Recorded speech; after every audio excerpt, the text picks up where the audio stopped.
Whispers of lost legends are carried by the warm Caribbean breeze across glistening blue waters that were once crimson, with blood and artillery fire reverberated. Although pirates have been portrayed in Hollywood as admirable outlaws with noble hearts, the real story of these marine criminals exposes a harsher and much more complicated reality. As you go to sleep tonight, allow me to take you on a tour of the authentic Caribbean, where desperate men and under tropical sky, women fashioned out empires of terror and wealth.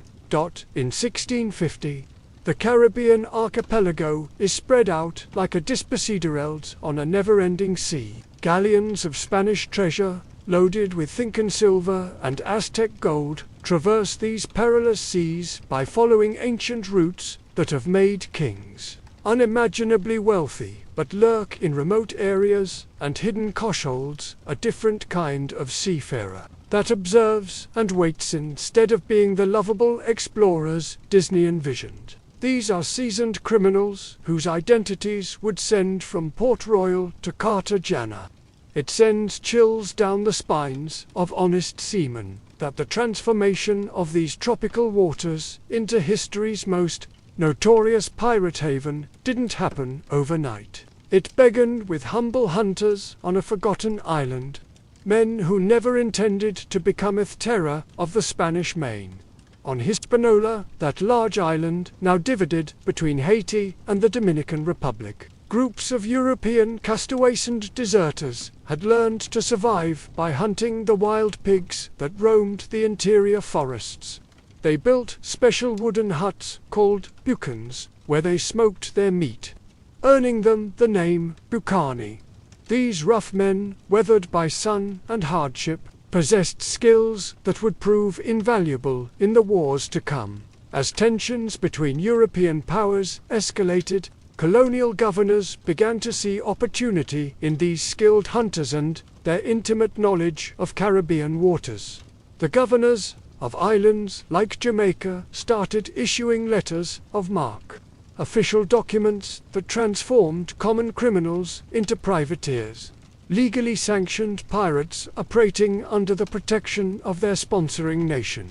What began as a military strategy would unleash forces that even kings could not control.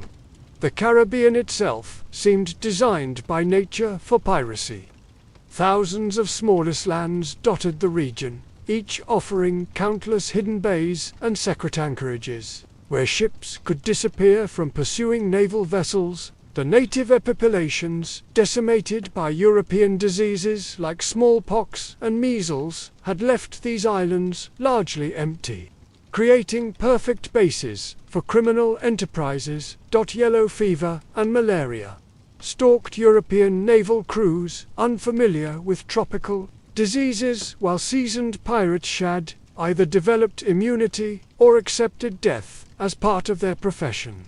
Into this perfect storm of geography and geopolitics stepped men whose names would echo through history, but perhaps none would capture the imagination quite like a former English sailor whose real name was Edward Teach, though the world will remember him by a different title entirely.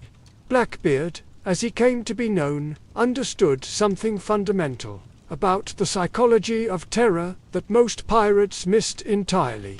Standing well over 6 feet tall at a time when most men barely reached 5.5 feet, Edward Teach possessed a natural advantage in intimidation, but it was his theatrical genius that transformed him from a common pirate into a legend that parents would use to frighten misbehaving children for generations. Before battle, Teach would weave hemp fibers soaked in saltpeter into his black beard, then light them so that his head appeared wreathed in demonic smoke, the image of this towering figure emerging from the gun's smoke of naval combat, his face obscured by flickering flames and his eyes gleaming with malevolent intelligence, proved so terrifying that many ships surrendered without firing a shot.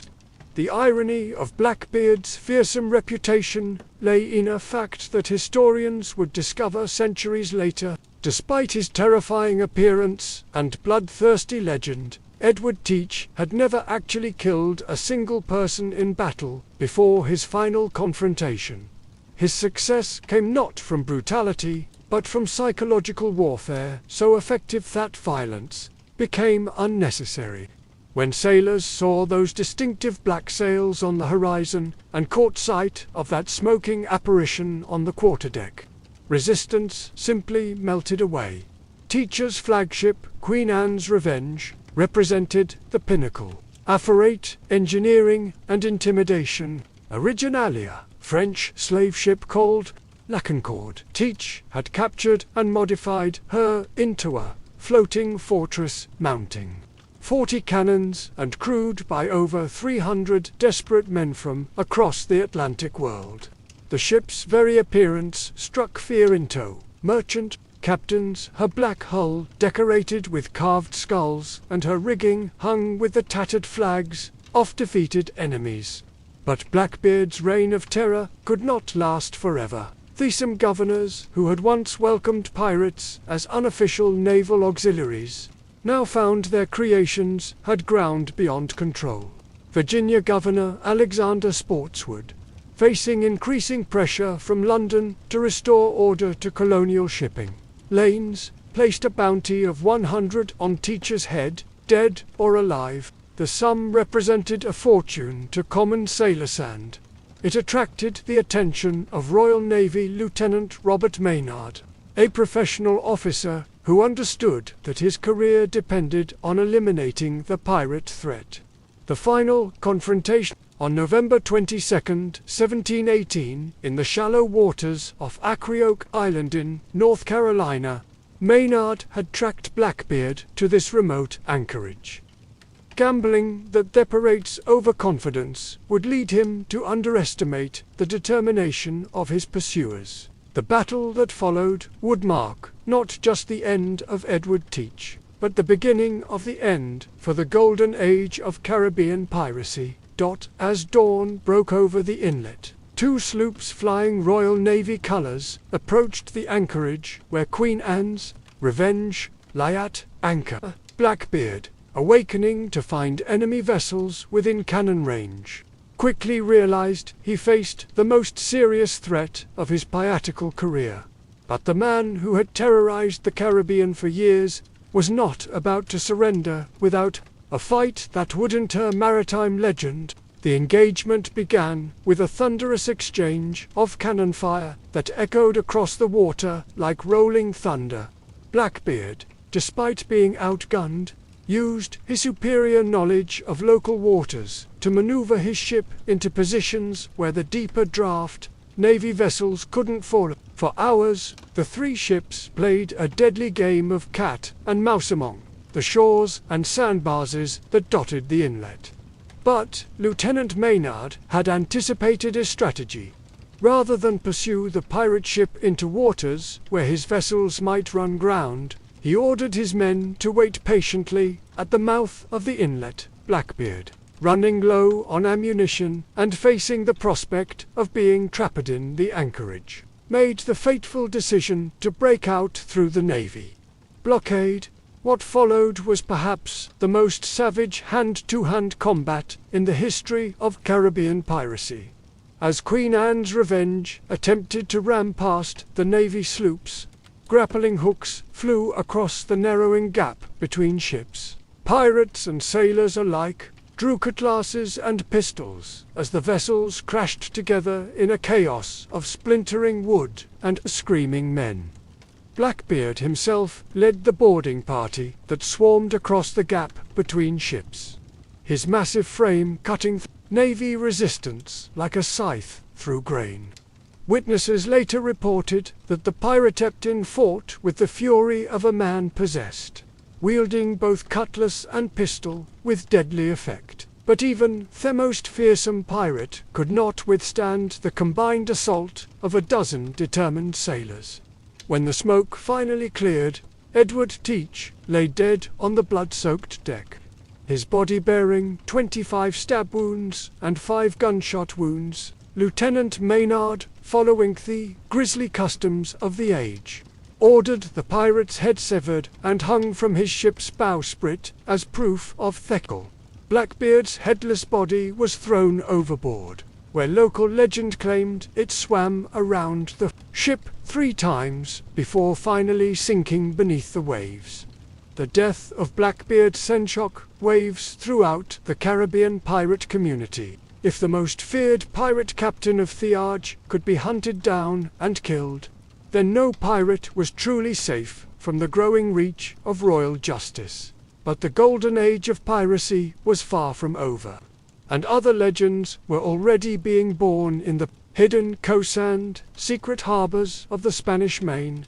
Among the most remarkable of these emerging figures were 2 women whose every existence challenged every assumption about gender roles in the violent world of Caribbean piracy.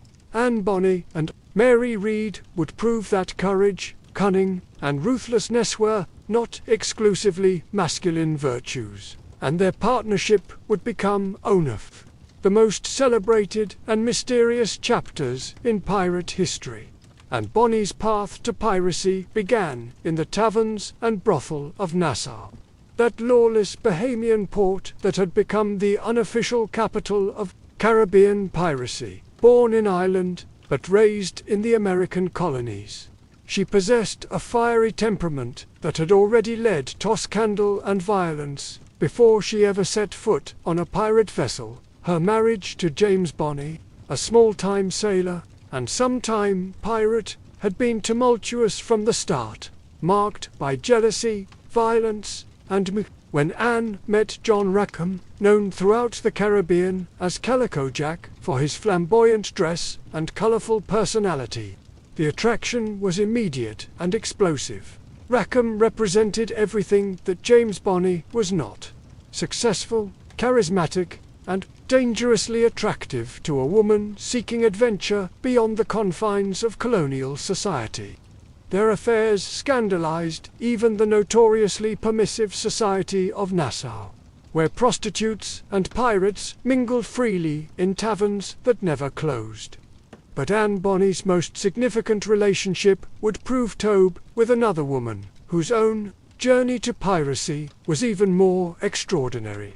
Mary Red had spent most of her life disguised as a man, a deception that began in childhood when her mother dressed her as a boy to claim inheritance. Money intended for a deceased male heir. This early experience with gender deception had taught Mary that the world offered far more opportunities to those who could successfully navigate its masculine domains. When these 2 remarkable women joined Calico Jack's crew in 1720, they brought perspectives that would transform the very nature of pirate operations in the Caribbean. Unlike their male counterparts, who often relied on brute force and intimidation, Bonny and Read combined their combat abilities with tactical intelligence and psychological insight that made them invaluable members of any pirate crew. Their criminal partnership reached its peak during the summer and autumn of 1720, when Rackham's crew embarked on a series of raids that demonstrated both the potential and the limitations of pirate operations in an increasingly hostile environment. Operating primarily in the waters around Jamaica and the northern Caribbean, they targeted merchant vessels and coastal settlements with a precision that spoke to careful planning and intimate technology of local shipping patterns.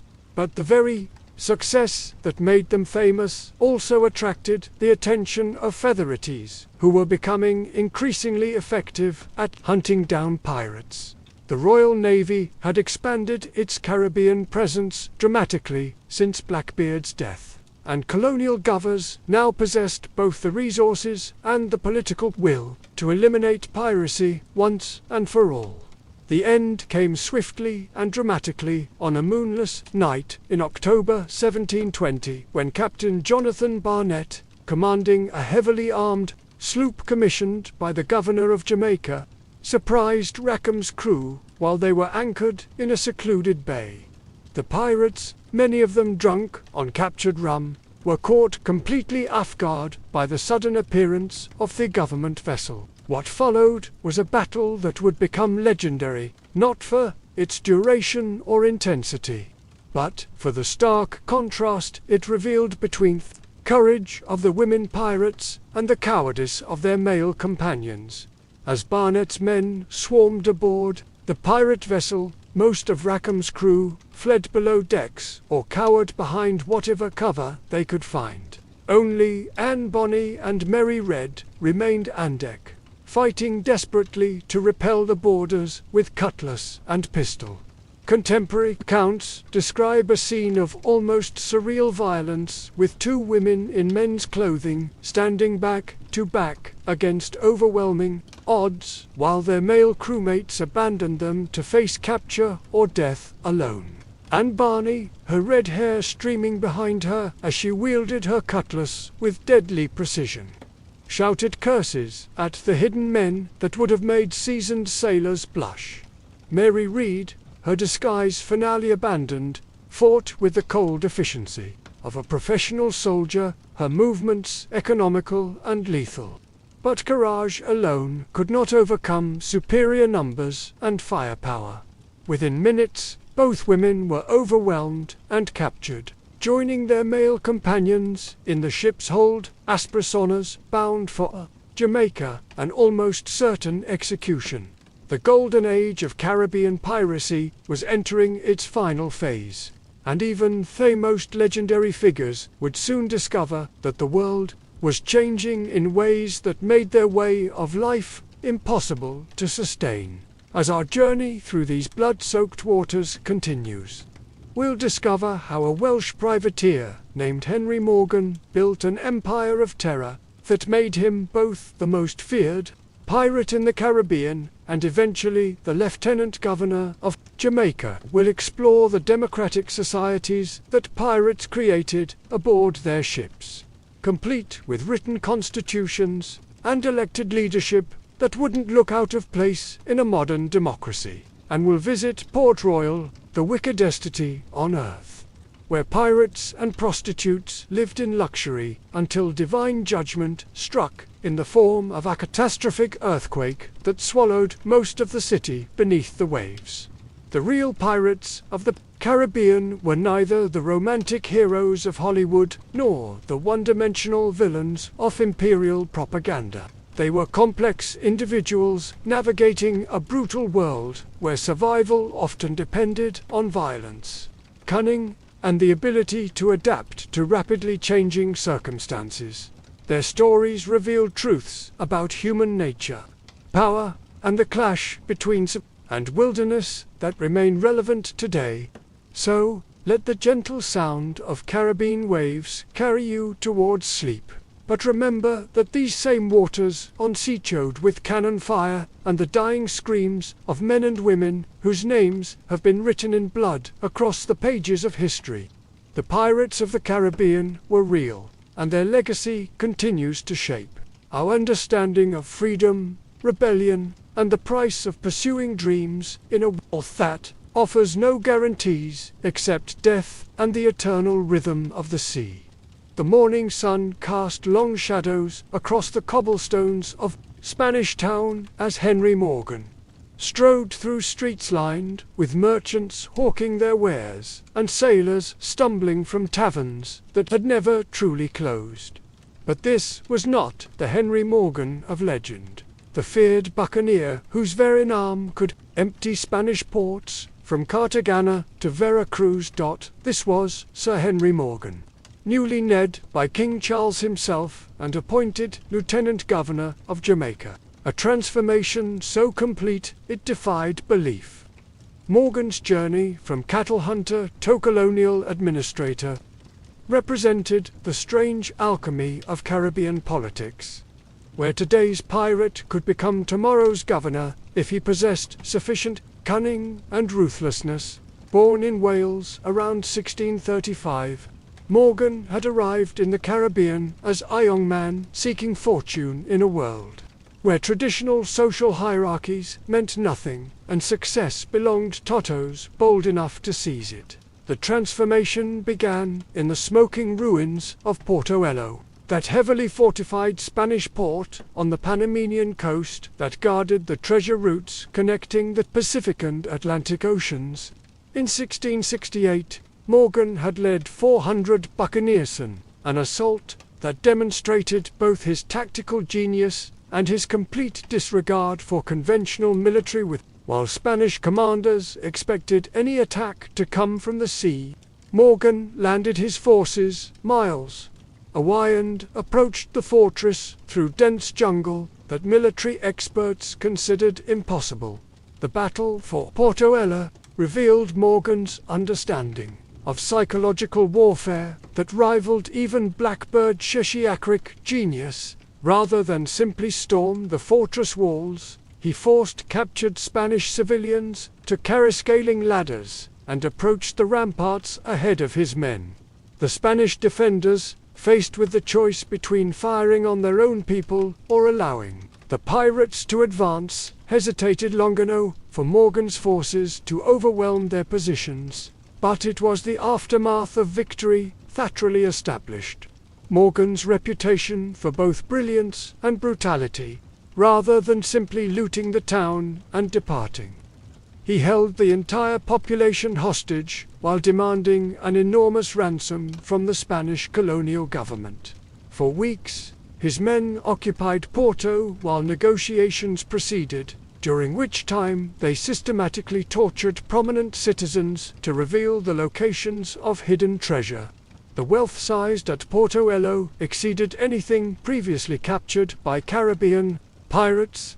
Spanish records, discovered at centuries later in Seville archives, revealed that Morgan's raid had netted over 200,000 pieces of eight, and some thought would be worth tens of millions in modern currency. More importantly, the psychological effect of the victory reverberated throughout the Spanish Caribbean, where colonial officials realized that Newport, regardless of its fortifications, was truly safe from buccaneer assault. Morgan's success at Portoello established him as the undisputed leader of Caribbean buccaneers.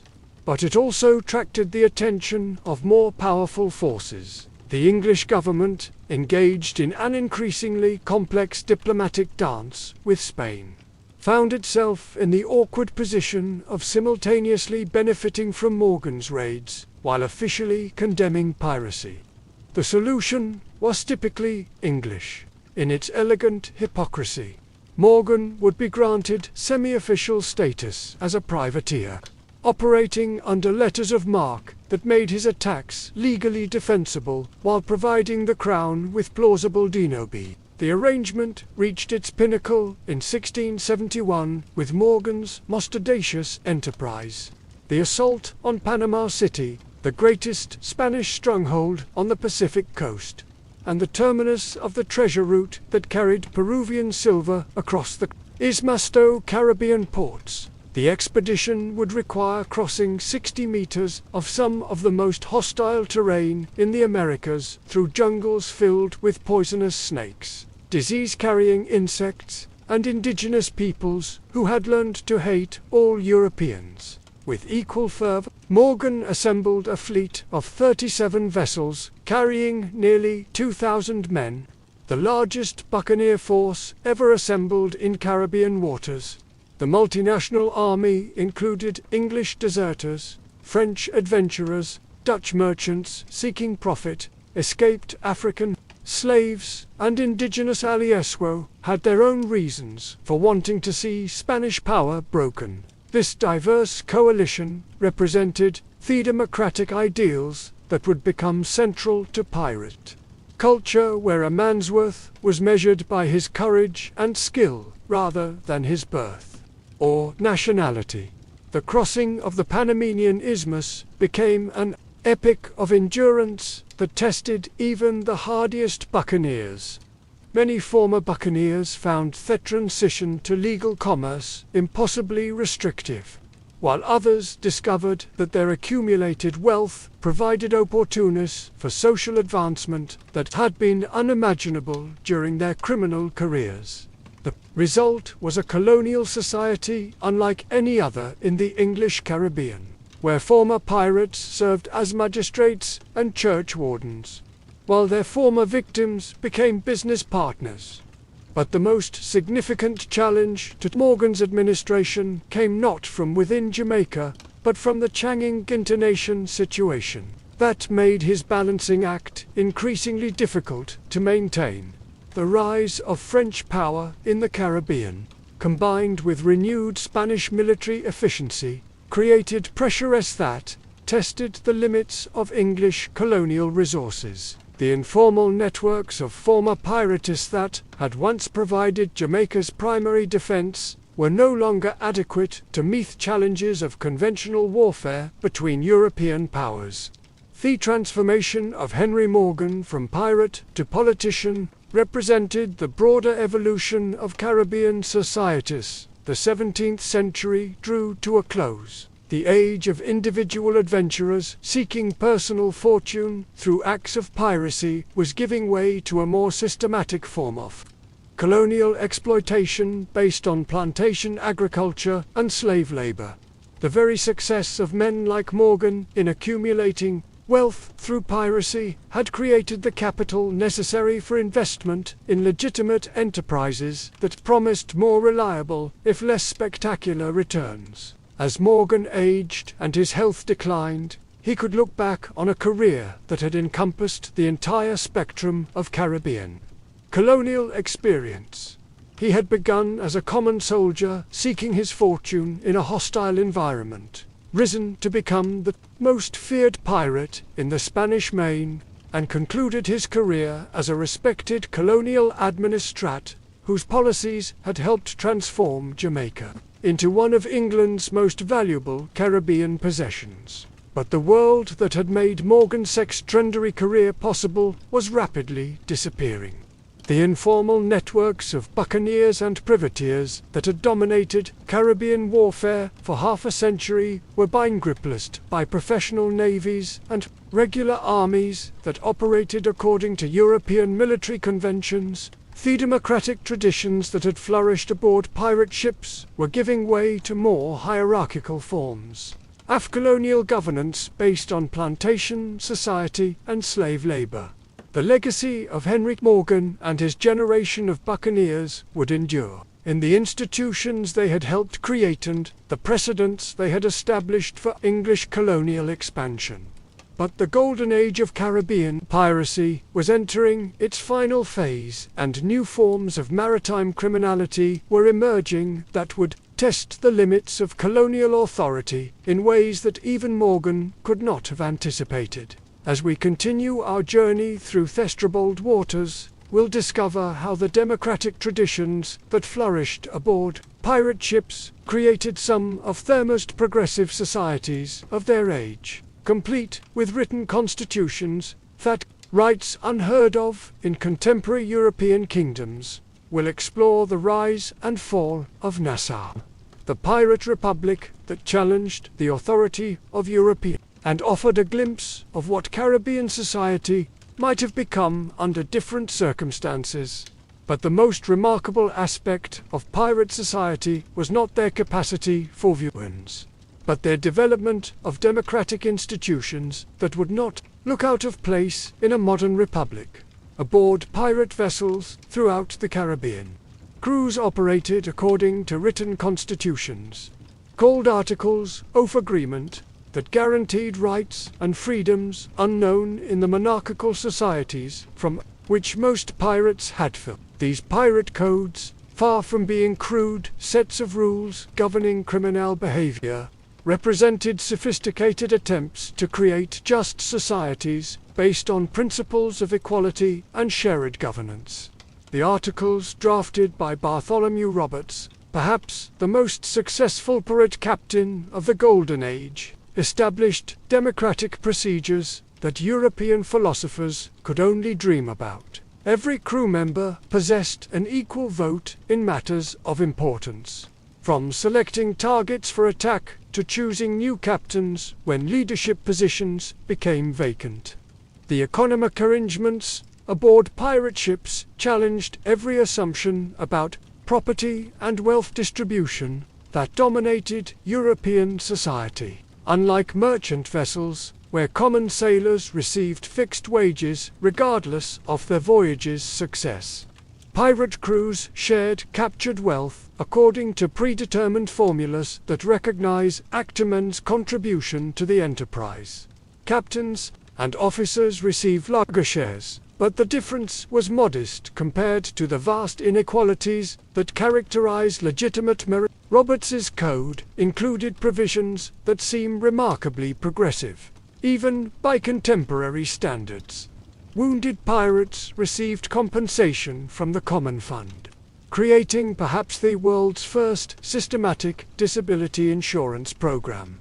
The code prohibited dealing with dice or cards for money, recognizing that such activities could destroy the social cohesion essential for successful pirate operations. Most remarkably, the articles guaranteed that decisions affecting the entire crew would be made by democratic vote rather than autocratic command. The implementation of these democratic principles created societies aboard British ships that offered freedoms unavailable anywhere else in the 18th century world. Former slaves who joined pirate crews found themselves treated as equals, participating in democratic decision-making processes and sharing in captured wealth according to the same formulas that applied to white crew members. This racial equality, while motivated by a practical necessity rather than a moral conviction, created integrated communities that would not be seen again until the civil rights movements of the 20th century. Women, though rare aboard pirate vessels, could also find opportunities for advancement that were impossible in conventional society, beyond the famous examples of Anne Bonny and Mary Red. Scattered records suggest that other women served aboard ships in various capacities, from skilled sailors to the democratic traditions of pirate society, combined with the practical need for competent crew members, created environments where gender restrictions that dominated land-based societies could be temporarily suspended. The religious tolerance practiced aboard many pirate ships reflected their international composition and democratic ideals. Crews that included English Protestants, Irish Catholics, French Huguenots, Spanish converts, and practitioners of African spiritual traditions could not afford the luxury of religious persecution. The practical necessities of shipboard life forced pirates to develop forms of religious accommodation that would not appear in mainstream European society for generations. But perhaps the most significant democratic innovation of pirate society was the practice of electing captains and deposing them when they failed to meet crew expectations. Unlike the rigid hierarchies of naval and merchant vessels, pirate captains served at the pleasure of their crews and could be removed by majority vote. This system created a form of accountable leadership that European political theorists were only beginning to imagine. The election of Bartholomew Roberts himself illustrated how these democratic processes functioned in practice. When Captain Howell Davis was killed in an ambush on the West African coast in 1719, his crew faced the challenge of selecting new leadership from among men who had served together for only a few months, rather than knowing the strongest or most ruthless member to seize control. They held a formal election that considered each candidate's qualifications and experience. Roberts, despite being a relative newcomer to piracy, won election based on his demonstrated competence and his reputation for fair dealing with crew members. His acceptance speech, recorded by contemporary observers, revealed the sophisticated understanding of democratic leadership that characterized the best pirate captains. He promised to consult the crew on all major decisions, to distribute captured wealth according to established principles, and to submit to removal if he failed to serve their collective interests effectively. The Roberts captaincy demonstrated how democratic pirate governance could function even under the extra pressures of constant warfare and pursuit by naval forces. His crew participated in strategic planning, voted on targets for attack, and collectively decided questions of discipline and punishment. When disagreements arose, they were resolved through formal debate and majority vote rather than autocratic decree or violent confrontation. The success of Roberts's democratic leadership style contributed to his extraordinary record of capturing over 400 vessels during his 3-year career as a pirate captain.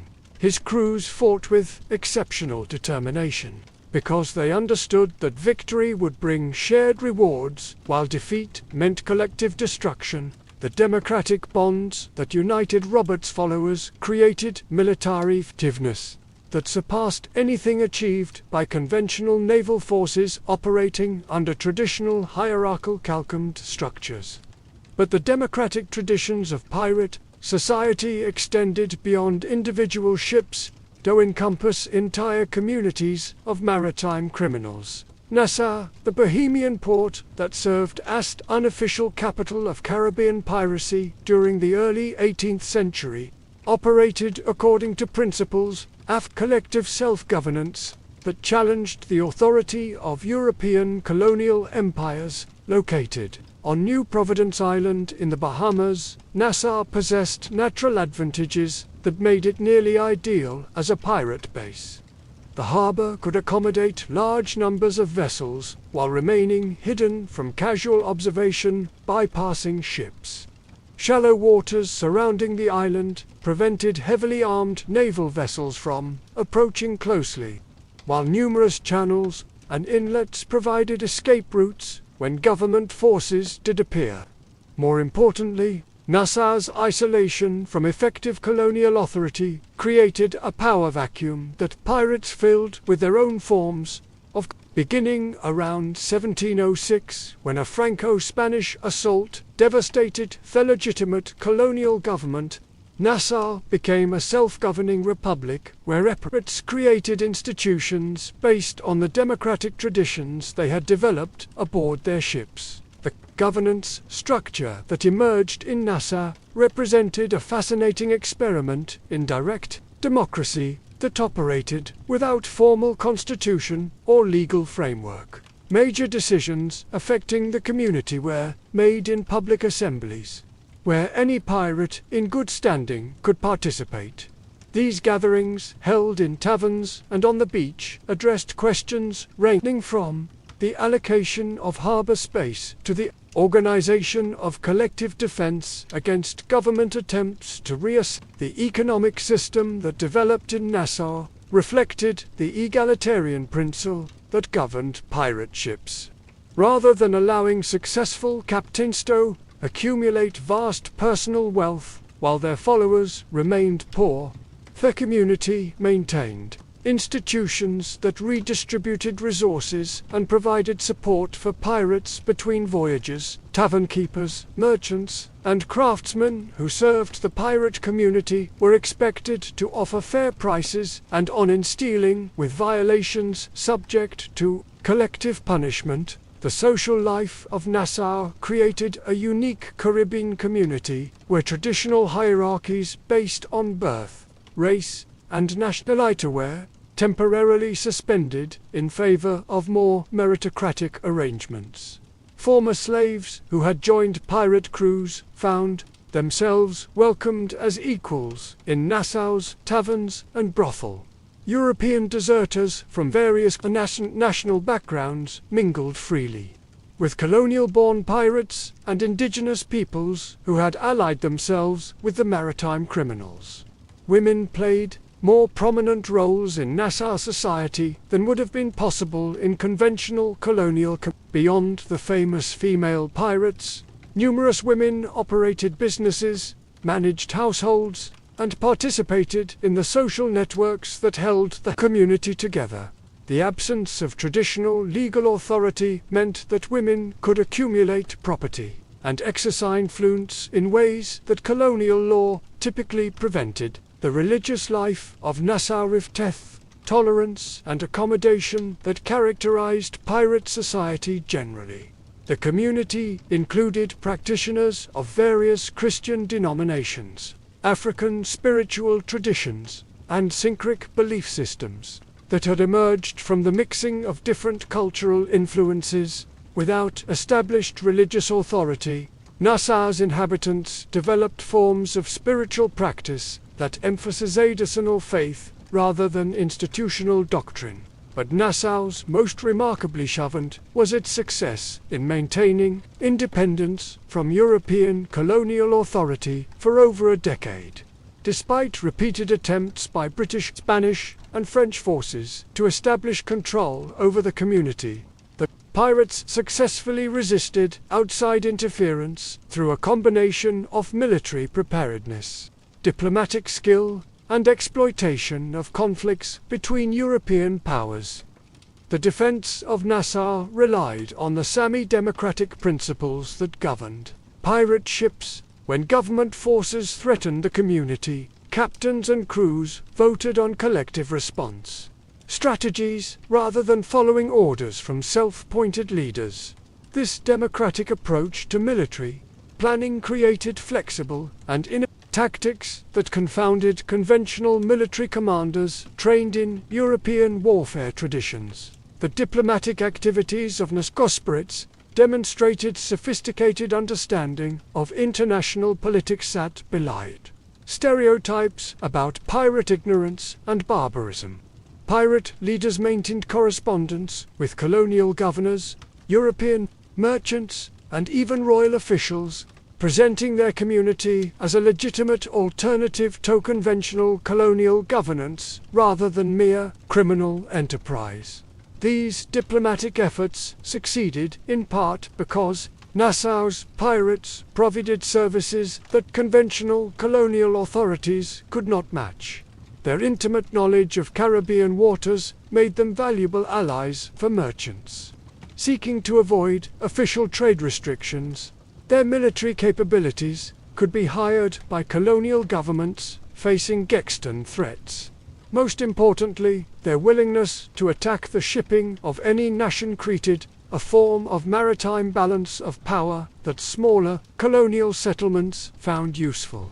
The commercial activities centered in Nassau created a parallel economy that operated outside the control of European mercantile systems. Pirates sold captured goods at prices below those charged by Lisbonne merchants, creating consumer benefits that extended throughout the Caribbean colonial population. The wealth that flowed through Nassau supported not only the pirates themselves, but also the legitimate business that served their needs. But Nassau's success as a pirate republic also contained the seeds of its own destruction. The very prosperity thought made the community attractive to maritime criminals also drew the attention of European powers whose tolerance for pirate independence was rapidly diminishing. The growth of plantation agriculture throughout the Caribbean created demands for labor, stability, and commercial security that pirate activities increasingly threatened. The transformation of Caribbean colonial society from a frontier environment, where piracy could flourish, to a more settled plantation system, based on slave labor fundamentally, altered the political calculations surrounding pirate communities like Nassau. Colonial governors, who had once found pirates useful allies against foreign enemies, now viewed them primarily as threats to domestic security and economic development.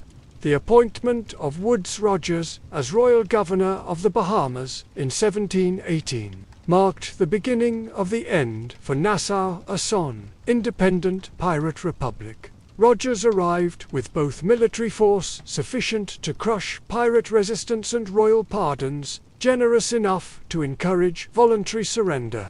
His strategy of combining coercion with accommodation proved more effective than previous attempts to suppress pirate communities through force alone.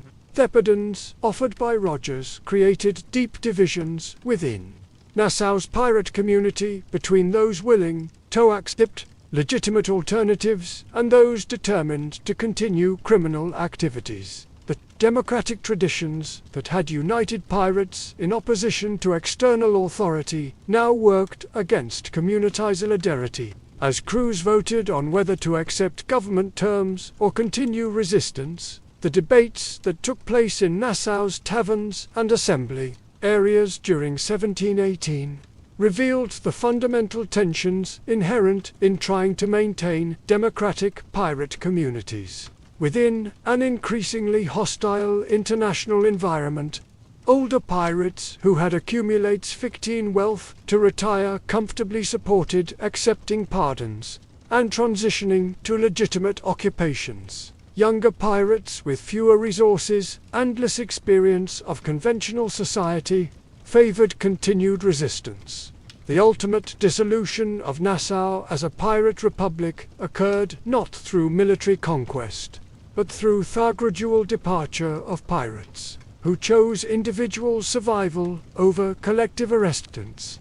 As Rogers's forces established effective control over the harbour and surrounding waters, the practical advantages that had made Nassau attractive to pirates disappeared. The community that had once challenged European colonial authority simply melted away as its members scattered to seek opportunities elsewhere. But the legacy of Nassau's experiment in democratic governance would influence Caribbean society long after the last pirates had departed. The traditions of racial equality, religious tolerance, and collective decision-making that had flourished in the Pirate Republic provided models for later movements seeking alternatives to European colonial authority. The democratic ideals that pirates had developed aboard their ships and implemented in their communities would reappear in various forms throughout the subsequent history of Caribbean independence movements. As the golden age of piracy drew to a close, the democratic traditions that had made pirate society unique began to influence broader Caribbean colonial development. Former pirates who accepted pardons and transitioned to legitimate occupations carried with them experiences of democratic participation that gradually acted conventional colonial institutions. The plantation societies that replaced parties inherited populations whose understanding of individual rights and collective governance had been shaped by their criminal experiences.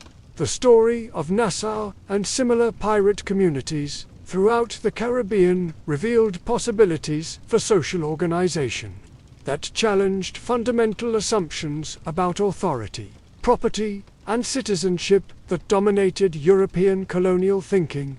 These experiments in democratic governance, however brief and imperfect, demonstrated that alternatives to monarchical and aristocratic authority were not only possible, but could function effectively under appropriate. The morning mist rising from Port Royal's harbour carried with it the scent of rum, rotting fish, and human desperation that had become the signature perfume of what contemporary observers called the wickedest city on earth.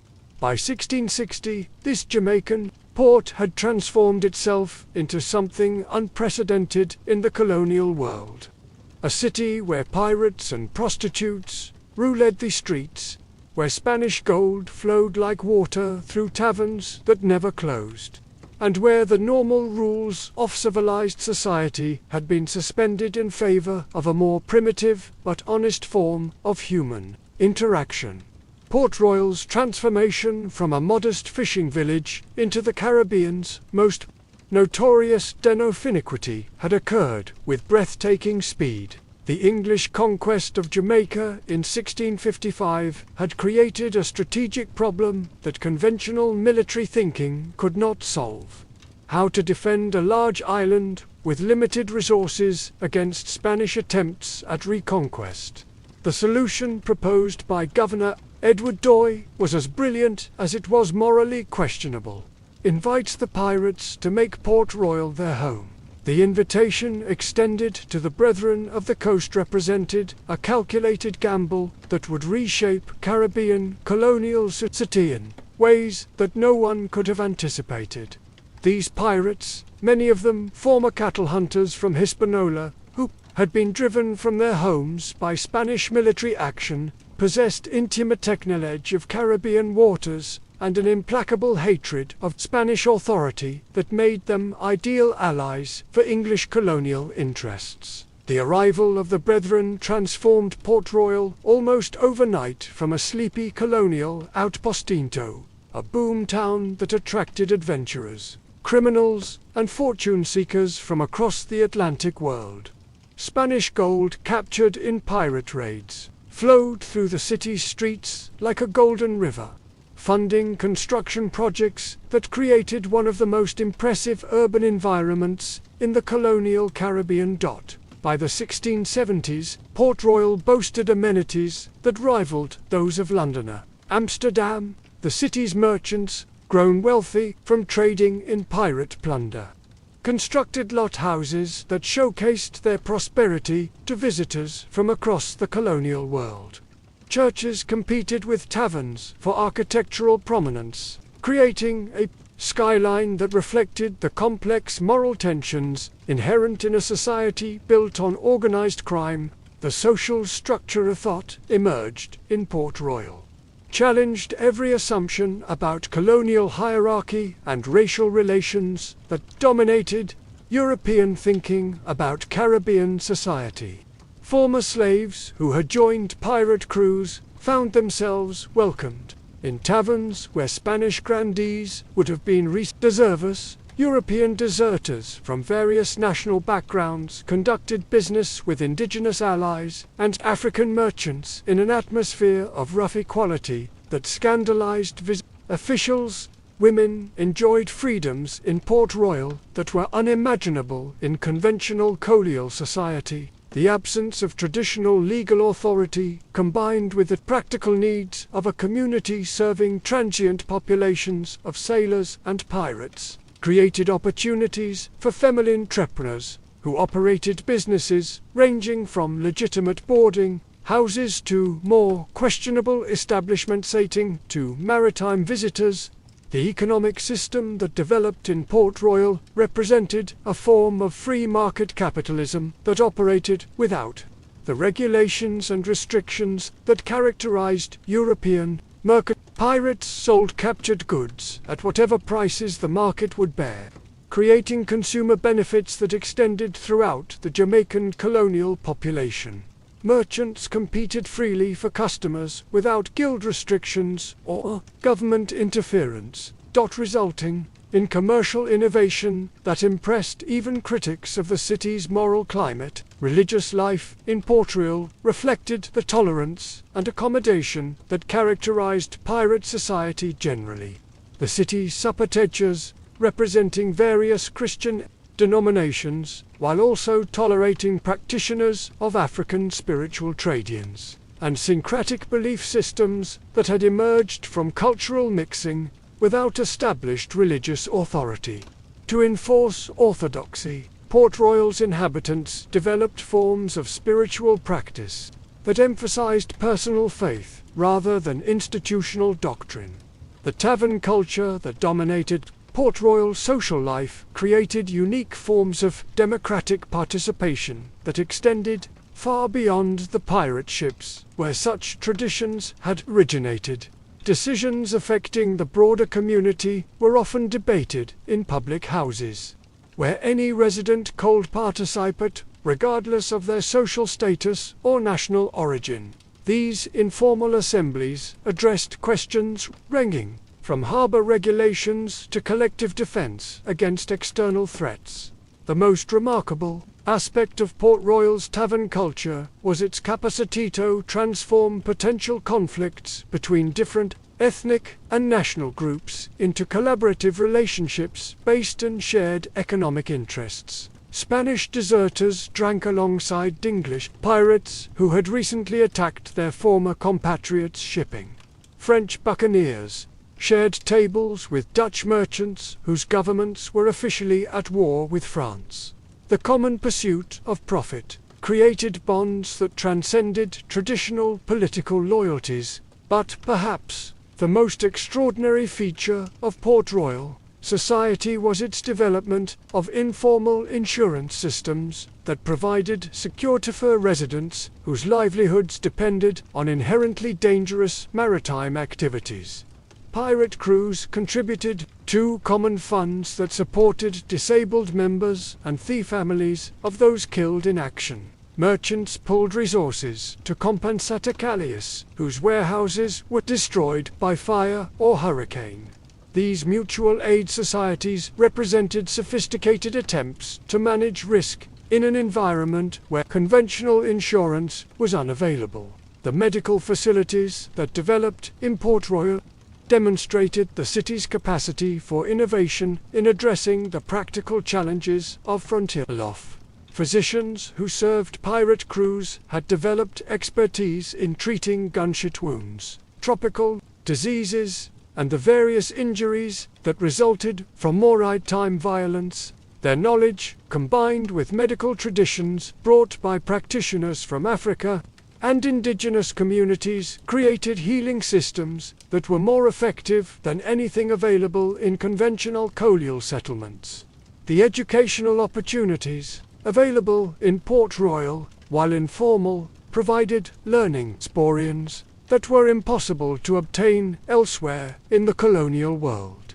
Young men could acquire maritime skills aboard pirate vessels that would qualify them for positions of responsibility on legitimate merchant ships. Aspiring merchants could learn international trade practices by observing the complex negotiations involved in disposing of captured goods. Women could develop business skills by managing establishments that serve the city's transient population. The artistic and cultural life of Port Royal reflected the cosmopolitan character of a community that drew residents from across the known world. Musicians from various national traditions performed in taverns where diverse styles merged into new forms of expression. Craftsmen working with materials captured from Spanish ships created decorative objects that combined European techniques with tropical motifs. Storytellers preserved and transmitted oral traditions that would eventually influence Caribbean literature and folklore, but the very success that made Port Royal attractive to pirates and merchants also created problems that would eventually prove insurmountable. The city's reputation for lawlessness attracted increasing numbers of criminals whose activities threatened the delicate balance between profitable piracy and acceptable social order. More ominously, the wealth that flowed through Port Royal attracted the attention of European powers, whose tolerance for pirate independence was rapidly diminishing. The appointment of Henry Morgan as Lieutenant Governor present an attempt to transform Port Royal from a pirate haven into a legitimate colonial center, while preserving the economic benefits that criminal activities had created. Morgan's challenge was to suppress unauthorized piracy without destroying the networks of former pirates whose support was essential to Jamaican colonial security. Morgan's policies achieved considerable success in channeling pirate energies toward officially sanctioned activists served English colonial interests. Former buccaneers found employment in the colonial militia, the customs service, and various administrative positions that utilized their specialized knowledge of Caribbean affairs. The transition was not always smooth, but it demonstrated that pirates could be integrated into legitimate colonial society under appropriate circumstances. The transformation of Port Royal under Morgan's administration created a unique colonial community where former pirates served as magistrates, church wardens, and militia officers, while maintaining the democratic traditions they had developed during their criminal careers.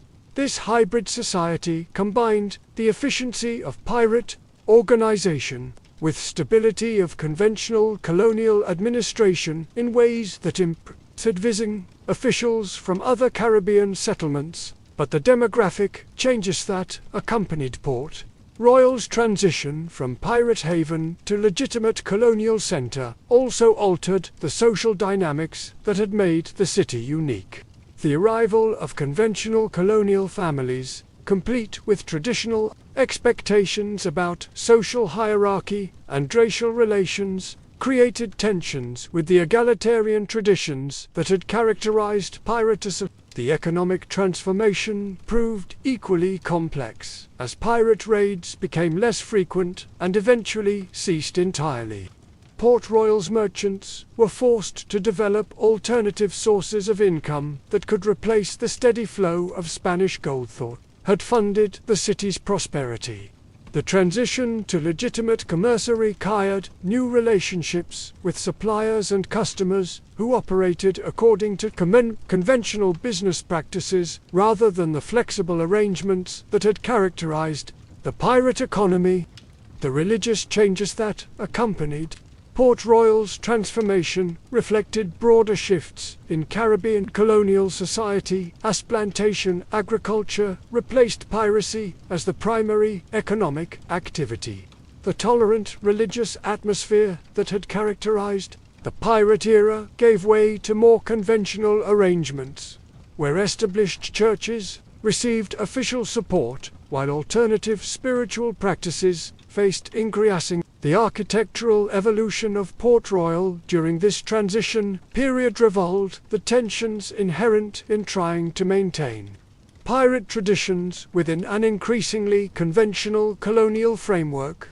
New construction reflected European styles that emphasized respectability and social hierarchy, while older buildings preserved the more egalitarian design principles that had characterized the pirate era. The educational and cultural changes that occurred during Port Royal's transformation demonstrated both the possibilities and the limitations of social engineering in colonial contexts. Former pirates who had developed sophisticated skills in navigation, combat, and international trade found that their knowledge was valued in legitimate occupations. But they also discovered that conventional society imposed restrictions on their behavior that had been absent during their criminal careers. The legal system that emerged in Port Royal as pirate traditions gave way to conventional colonial law, illustrated the complex process of institutional change in frontier societies. Former pirates who had lived according to democratic codes found themselves subject to hierarchical legal structures that reflected European rather than Caribbean values. The transition required careful negotiation between competing concepts of justice and authority. The role of women in Port Royal changed dramatically as conventional colonial families arrived and traditional gender roles were reimposed. Women who had enjoyed considerable freedom during the pirate era found their opportunities restricted, as society adopted more conventional social arrangements. Some adapted successfully to new circumstances, while others left Port Royal in search of communities that offered greater personal freedom. The racial dynamics of Port Royal's transformation reflected broader changes occurring throughout the Caribbean. As plantation agriculture created demands for large-scale slave labor, the rough equality that had characterized relationships between different ethnic groups during the pirate era gave way to more rigidities based on European colonial models. Former slaves who had found acceptance in pirate society discovered that legitimate colonial society offered far fewer opportunities for advancement. But the most significant change that occurred during Port Royal's transformation was the gradual erosion of the democratic traditions that had made pirate society unique. The participatory decision-making processes of that had characterized tavern assemblies were replaced by more conventional forms of colonial administration where authority flowed from appointed officials rather than popular consensus. Yet, even as Port Royal adapted to conventional colonial expectations, the memory of its pirate heritage continued to influence the city's character in subtle but important ways. The cosmopolitan atmosphere that had attracted residents from across the known world persisted, even after official policies favored more homogeneous colonial communities. The entrepreneurial spirit that had driven pirate economic activities found new expression in legitimate commercial ventures that made Port Royal one of the most dynamic trading centers in the Caribbean. The maritime traditions that had made Port Royal important during the pirate era continued to shape the city's development. As legitimate shipping replaced criminal activities, the harbour facilities that had once sheltered pirate vessels were expanded and improved to accommodate merchant ships carrying sugar, rum, and other plantation products to European markets. The shipbuilding industry that had served pirate needs adapted to construct vessels for legitimate Caribbean trade.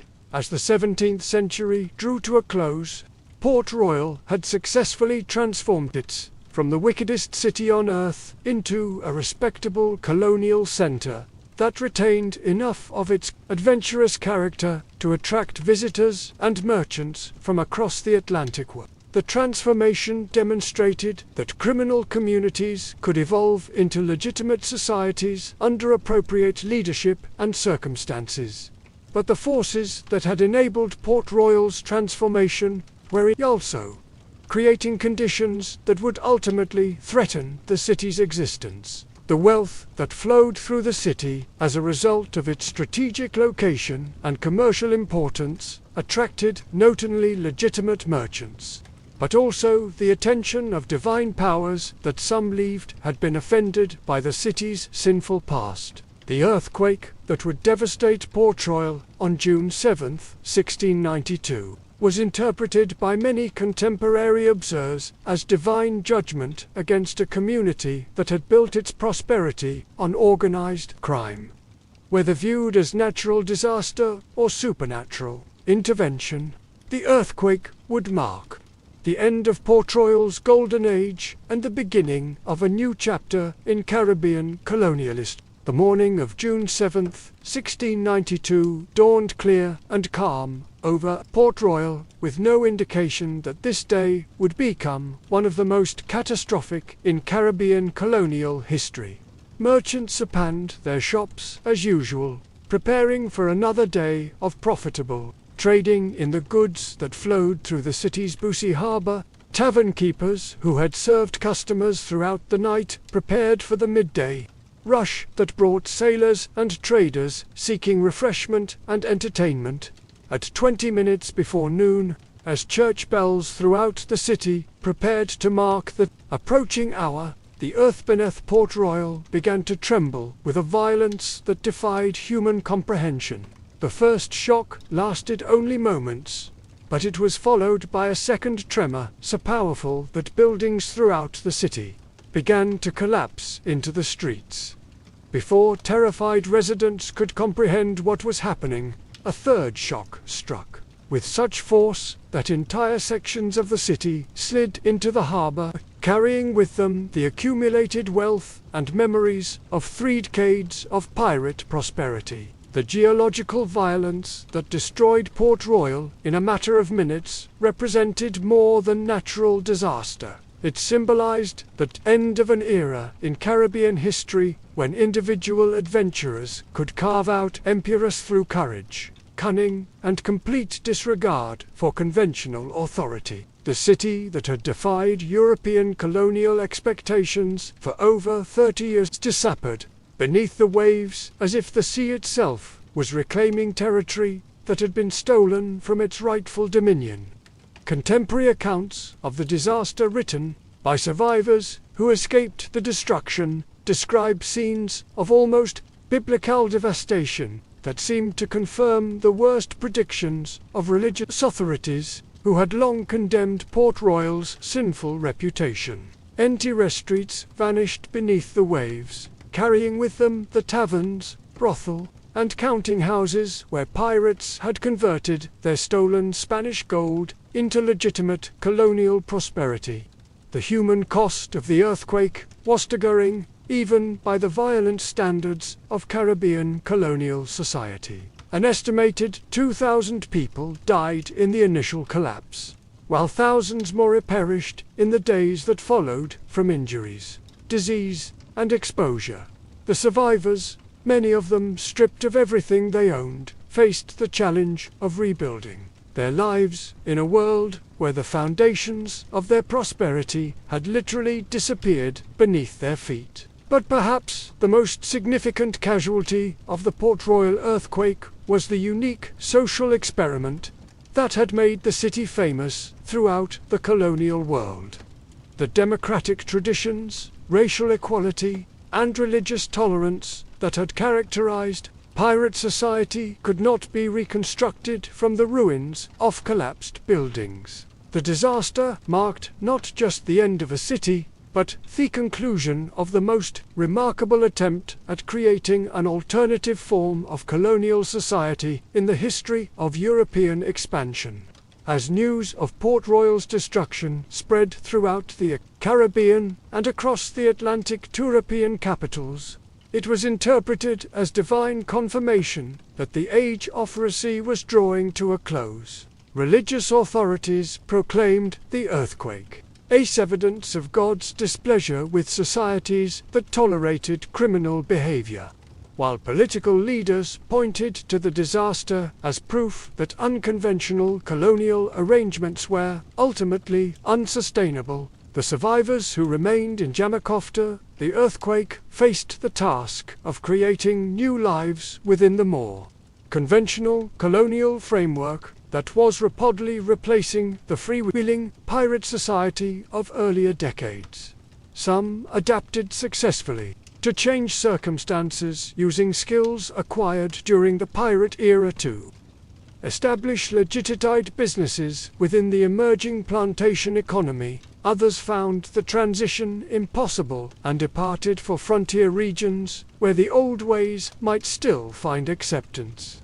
The reconstruction efforts that followed Port Royal's destruction revealed the profound changes that had already begun transforming Caribbean society before the earthquake struck. The new Port Royal that slowly emerged from the rubble was a far more conventional colonial settlement, one that reflected the growing dominance of plantation agriculture over the maritime adventurism that had once defined the region's character. The taverns that were rebuilt catered to respectable merchants rather than pirates, and the harbour that had once sheltered criminal fleets now accommodated vessels carrying Zuga and slaves according to the rigid schedules of legitimate commerce. Yet, even as Port Royal's unique social experiment came to an end, the traditions that had flourished there continued to influence Caribbean society in ways that would shape the region's future long after the last pirates had disappeared from its waters. The democratic ideals that had governed pirate ships found new expression in the resistance movements that would eventually challenge European colonial authority throughout the islands. The racial equality that had characterized pirate crews provided inspiration for later struggles against the plantation system's brutal hierarchies. The story of Bartholomew Roberts, perhaps the most successful pirate captain of the Golden Age, illustrates both the heights that individual adventurers could reach and the inevitable forces that would bring their era to a close. Born John Roberts in Wales around 1682, he had begun his career as a respectable merchant sailor with no apparent inclination toward criminality. His transformation into Black Bart, the most feared pirate captain in Caribbean waters, occurred almost by accident when the slave ship Princess was captured by pirates near the West African coast in 1719. The circumstances of Roberts' recruitment into piracy revealed the complex social dynamics that drove men to abandon legitimate society for the uncertain rewards of maritime crime, a second mate aboard the Princess. Roberts possessed skills and experience that made him valuable to Captain Harold Davis, the Welsh pirate who commanded the attacking force. But rather than simply pressing Roberts into service as an unwilling crew member, Davis offered him partnership in an enterprise that promised both greater rewards and more democratic participation than conventional merchant service could provide. The choice that Roberts faced was one that confronted thousands of sailors throughout the Caribbean during the golden age of piracy. Legitimate maritime employment offered security and respectability, but it also meant accepting subordinate positions within rigid hierarchies where advancement depended more on social connections than personal merit. Piracy promised immediate equality and democratic participation in decisions that affected every crew member's welfare. But it also meant accepting the constant threat of violent death and eventual punishment by legal authorities. Robertson's decision to join Davis's crew reflected the appeal that pirate society held for skilled sailors, who possessed the competence to succeed in criminal enterprises but lack the social advantages necessary for advancement in legitimate maritime careers. His rapid rise within the pirate hierarchy demonstrated both his natural leadership abilities and the meritocratic principles that governed criminal crews where effectiveness mattered more than birth or nationality. The death of Captain Davis in an ambush just months after Roberts joined the crew created an opportunity that would transform the former merchant sailor into one of history's most successful pirate captains. The election that followed Davis's death revealed the sophisticated democratic processes that had evolved within pirate society to handle succession crises that might have destroyed conventional military units. Roberts' victory in the leadership election was neither predetermined nor based solely on his maritime experience. The crew's decision reflected careful consideration of each candidate's character, leadership potential, and commitment to the democratic principles that held pirate society. Together, his acceptance speech, preserved in contemporary accounts, demonstrated understanding of democratic leadership. It would have impressed political theorists in European capitals. The new captain's first act revealed both his strategic intelligence and his commitment to the codes of honor that govern pirate behavior. Rather than immediately seeking profitable targets for attack, Roberts ordered his crew to return to the scene of Davis's death to exact vengeance on those responsible for killing their former leader. The mission was dangerous and offered no material rewards, but it demonstrated Roberts' understanding that successful pirate leadership required crew morale and upholding the bonds of loyalty that held criminal entities together. The success of this revenge expedition stabilized Roberts's reputation for both military competence and personal honor that would attract followers throughout his subsequent career.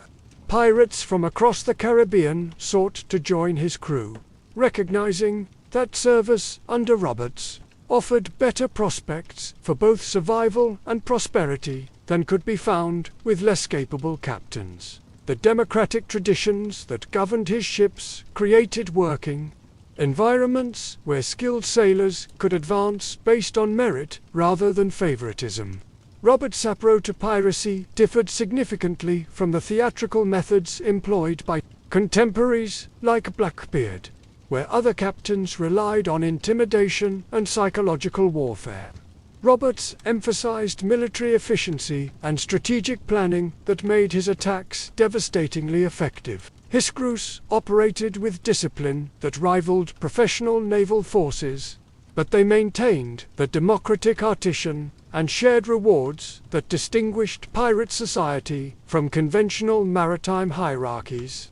The fleet that Roberts assembled during his 3-year career represented the pinnacle of pirate organization and effect. His flagship Royal Fortune mounted superior firepower, and carried crews whose loyalty was based on proven success rather than mere charismatic leadership.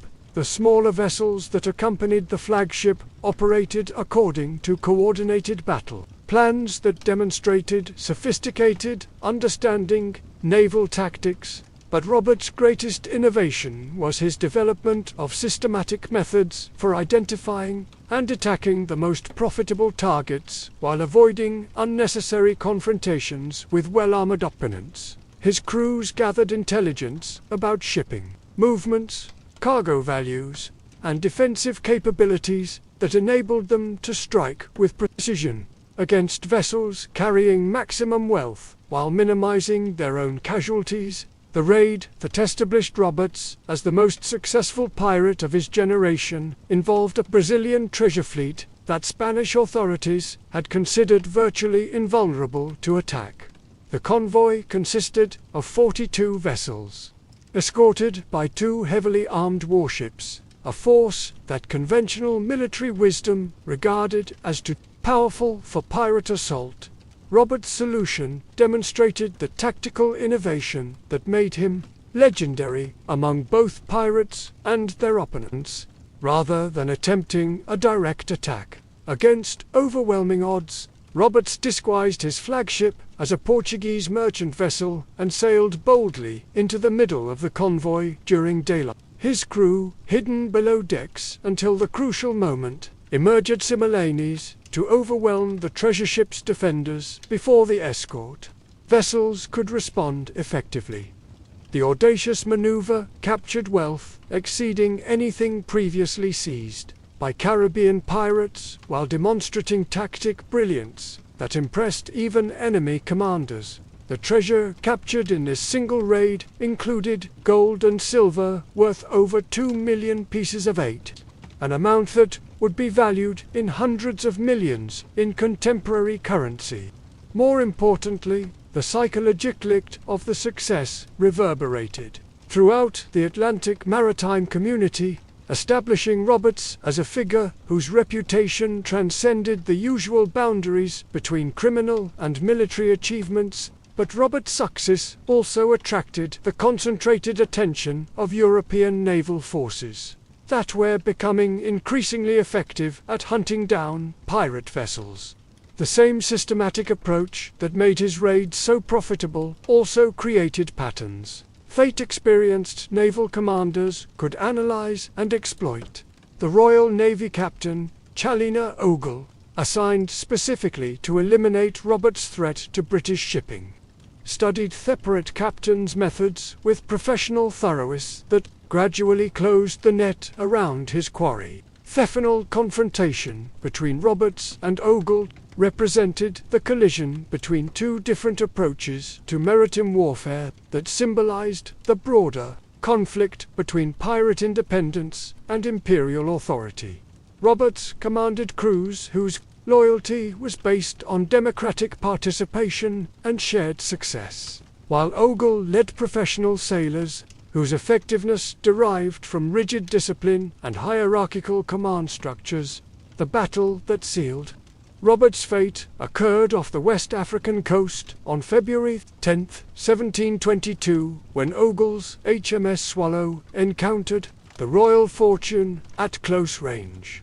Roberts, characteristically dressed in his finest crimson coat and gold jewelry, led his crew's resistance with same courage that had made him legendary throughout the Atlantic world. But individual bravery could not overcome the systematic advantages that professional naval training provided to Ogle's crews.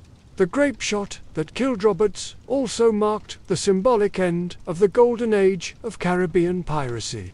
His death removed the most successful and charismatic leader of the pirate community at precisely the moment when European naval forces were achieving unprecedented effectiveness in suppressing maritime crime. The democratic traditions that had made pirate society unique could not survive the systematic elimination of Theladors who had created and maintained them. The crew members who survived Roberts' final battle faced choices that reflected the broader transformation occur throughout the Caribbean as the pirate era drew to a close. Some accepted royal pardons and attempted to transition to legitimate occupations, while others continued criminal activities until they were captured or killed by increasingly effective law enforcement efforts. A few disappeared into the remote corners of the Caribbean world, where echoes of pirate traditions might survive for another generation. The legacy of Bartholomew Roberts extended far beyond his record of capturing over 400 vessels. During his brief but spectacular career, his development of democratic leadership moods influenced subsequent maritime organizations, while his tactical innovations were studied by naval officers who recognized genius even in their enemies. Most importantly, his example demonstrated that individuals of humble origin could achieve greatness through merit and determination rather than inherited advantages. But perhaps Roberts's most significant contribution to Caribbean history was his role in proving that alternative forms of social organization could function effectively even under the extreme pressures of constant warfare and legal persecution. The democratic principles that governed his crews, the racial equality that characterized his leadership style, and the economic arrangements that shared wealth according to contribution rather than birth created communities that challenged fundamental assumptions about human nature and social possibility. As Roberts's story illustrates, the golden age of piracy represented more than mere criminal activity. It was a period of social experimentation that tested the limits of human cooperation and democratic governance.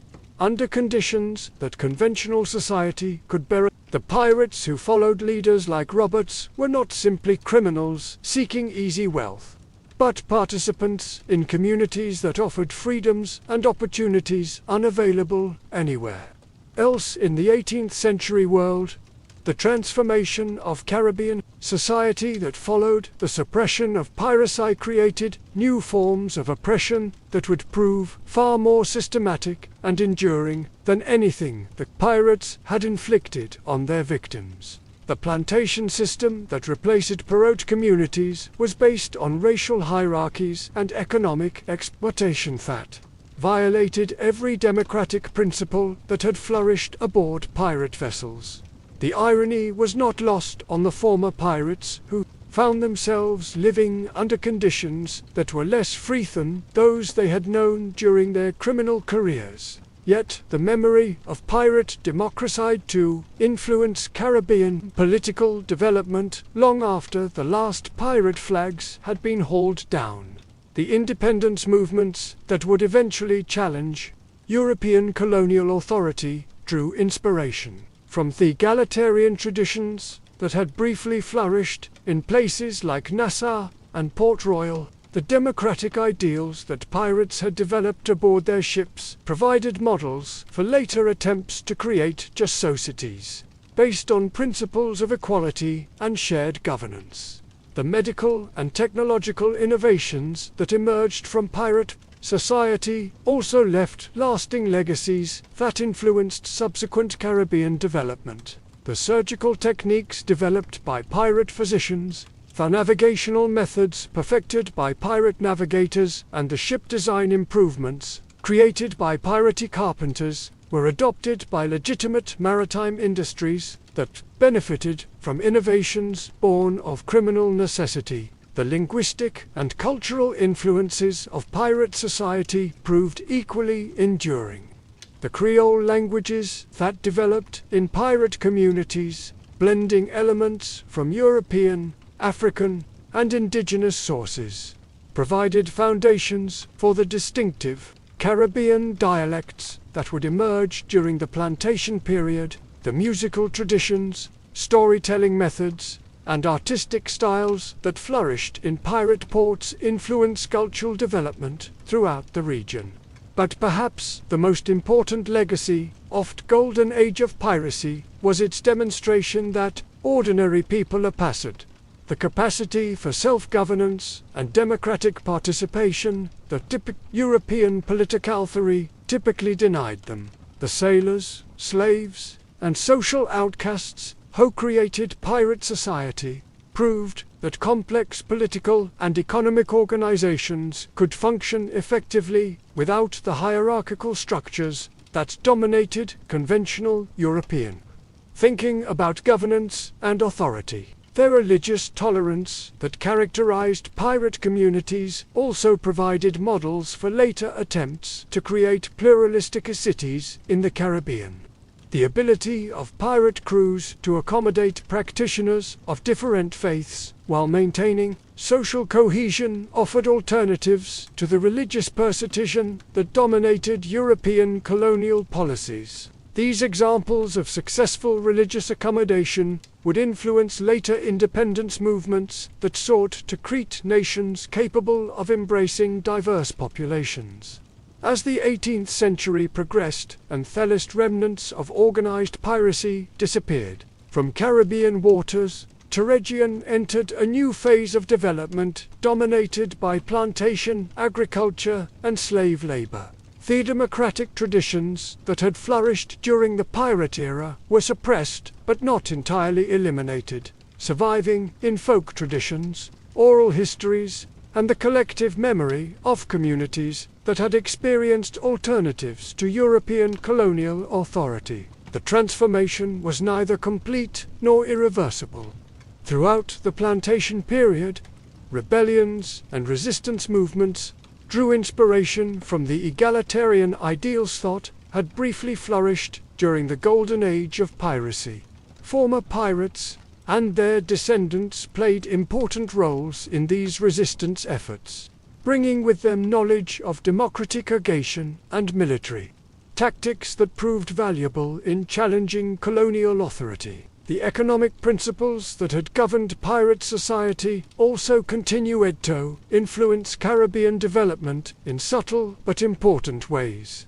The tradition of sharing captured wealth according to contribution rather than birth provided models for later attempts to create more equitable economic arrangements. The commercial innovations that pirates had developed to dispose of stolen goods influenced legitimate trading practices that made Caribbean commerce more efficient and profitable. But the most enduring legacy of Caribbean piracy was its demonstration that human societies could organize themselves according to principles of equality and democratic competition, even under the most challenging circumstances. The pirates who created these communities were no utopian dreamers, but practical individuals who understood that survival required cooperation and mutual support rather than hierarchical domination. Their achievement in creating functional democracies aboard ships and in port communities like Nassau proved that democratic governance was not dependent on particular cultural traditions or levels of education, but could emerge wherever people were free to organize themselves according to their own interests and values. This lesson would prove invaluable to later generations of Caribbean peoples who sought to create independent nations based on principles of equality and self-determination. The story of Caribbean piracy thus represents more than an exciting chapter in maritime history. It illustrates the human capacity for creating alternative forms of social organization that challenged the fundamental assumptions of European colonial society.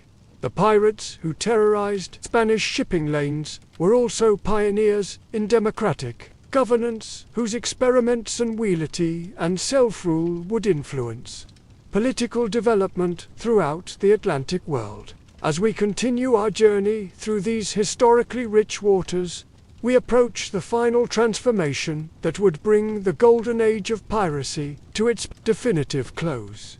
The same forces that had enabled pirate society to flourish were now turning against it with systematic efficiency that made resistance increasingly futile.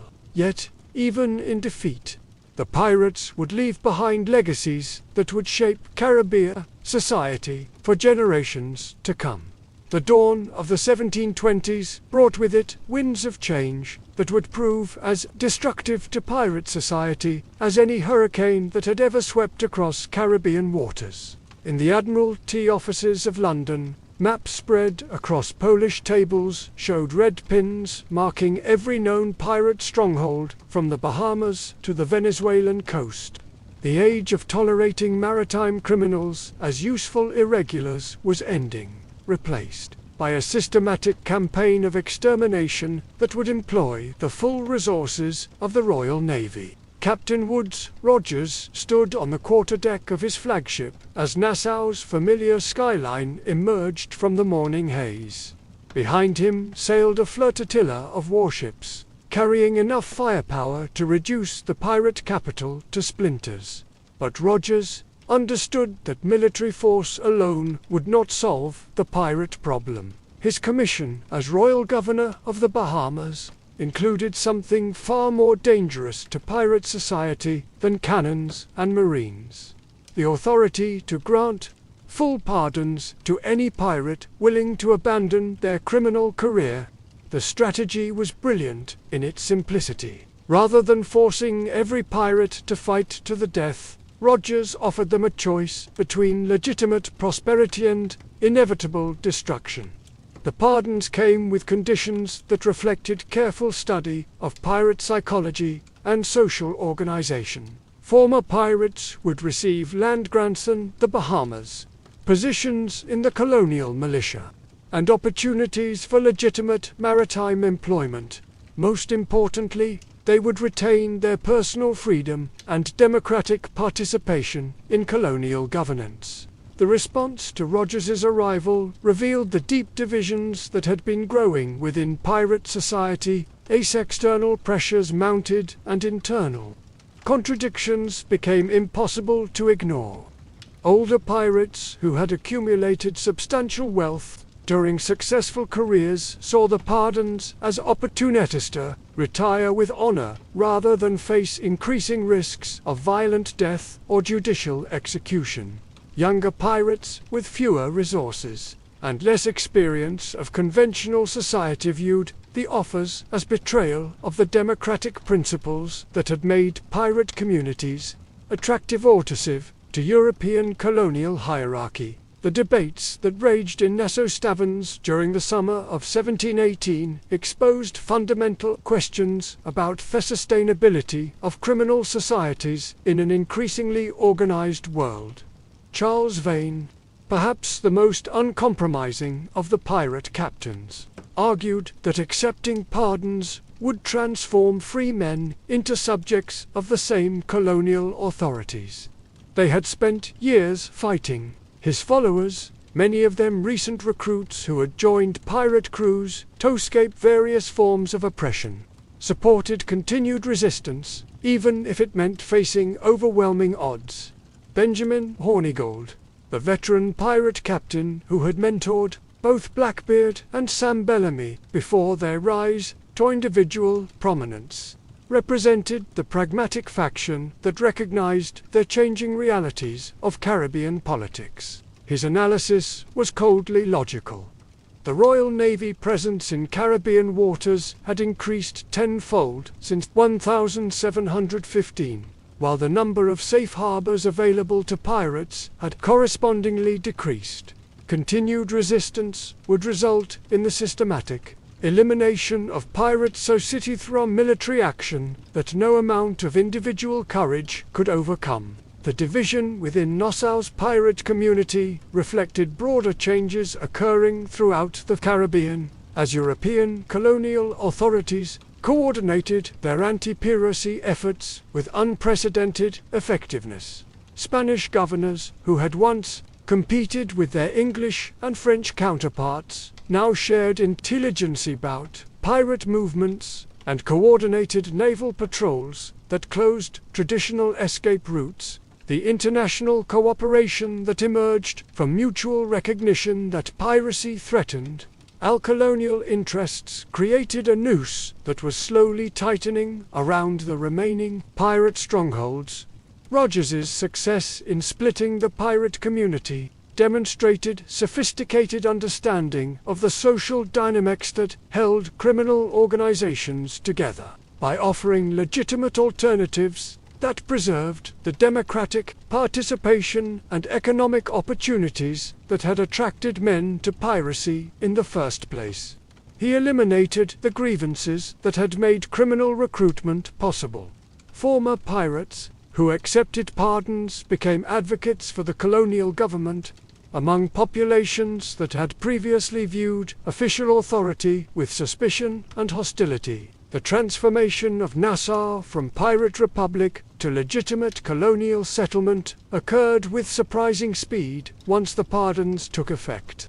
Hornigold and his followers, accepting Rogers' terms, formed the core of a colonial militia that proved devastatingly effective at hunting down pirates who refused to surrender. Their intimate knowledge of pirate tactics, hideouts, and psychology gave government forces advantages that conventional military units could never have possessed.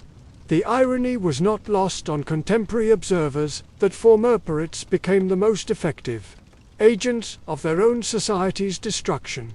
Men who had spent years evading capture by naval forces now used their skills to track down former comrades who had chosen continued resistance over legitimate retirement.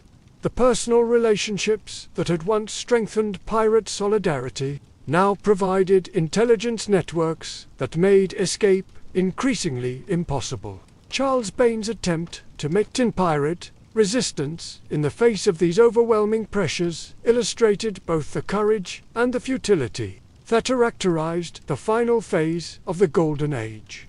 His crew, reduced to a handful of die-hard followers, conducted desperate raids against increasingly well-defended targets, while being pursued by forces that included former pirates now serving colonial authorities. The psychological pressure of fighting both official enemies and former allies proved as destructive as any military defeat.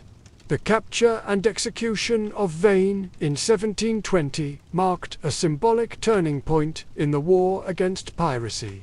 But the systematic of pirate society continued through less dramatic but equally effective means. The network of safe harbors that had once sheltered criminal fleets was systematically eliminated through military occupation and the establishment of permanent naval stations.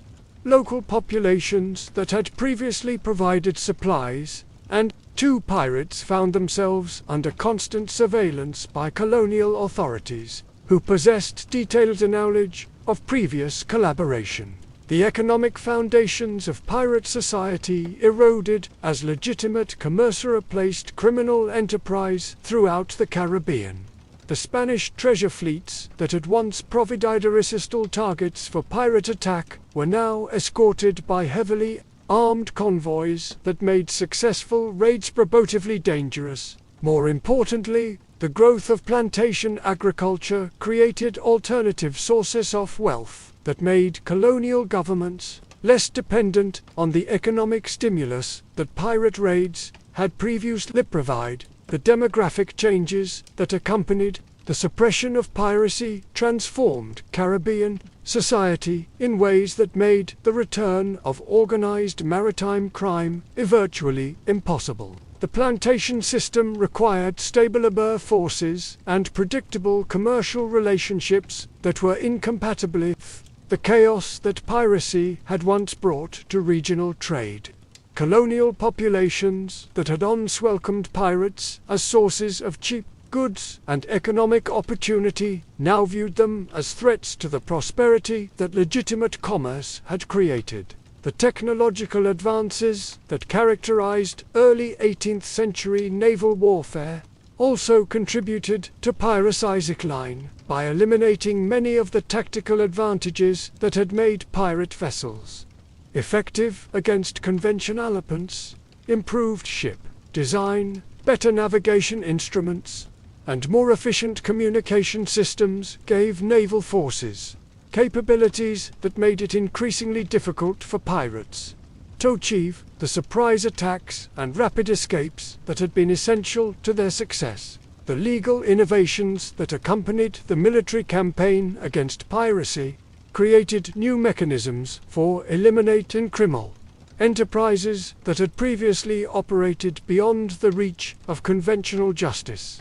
Admiral courts established throughout the Caribbean possessed authority to try pirates according to streamlined records that eliminated many of the legal technicalities that had previously enabled criminals to escape punishment. The certainty of swift execution for captured pirates removed much of the romantic appeal that had attracted records to criminal careers. But perhaps the most significant factor in piracy's decline was the transformation of the social conditions that had made criminal recruitment possible in the first place. The democratic traditions that had flourished aboard pirate ships found new expression in colonial institutions that offered legitimate alternative to criminal organization.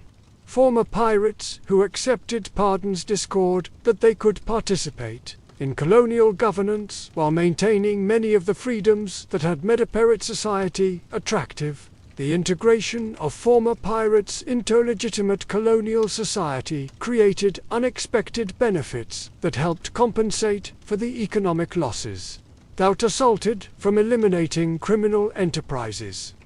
Their maritime skills proved valuable in developing legitimate shipping industries, while their knowledge of Caribbean waters enhanced colonial defense capabilities. Most importantly, their democratic traditions influenced colonial political development in ways that made Caribbean governance more responsive to popular concerns. The religious changes that accompanied the suppression of piracy reflected broader transformations in Caribbean colonial society as plantation agriculture replaced maritime crime as the primary economic activity. The tolerant religious atmosphere that had characterized pirate communities gave way to more conventional arrangements where established churches received official support, while alternative spiritual practices faced increasing restrictions. Yet, the tradition of religious accommodation that had flourished in pirate ports continued to influence colonial development in subtle but important ways. The cultural legacies of pirate society proved more enduring than their political and economic institutions. The musical traditions, storytelling methods, and artistic styles that had emerged from the mixing of different cultural influences in pirate communities continued to evolve within plantation society, creating distinctive Caribbean cultural forms that would influence regional development for generations.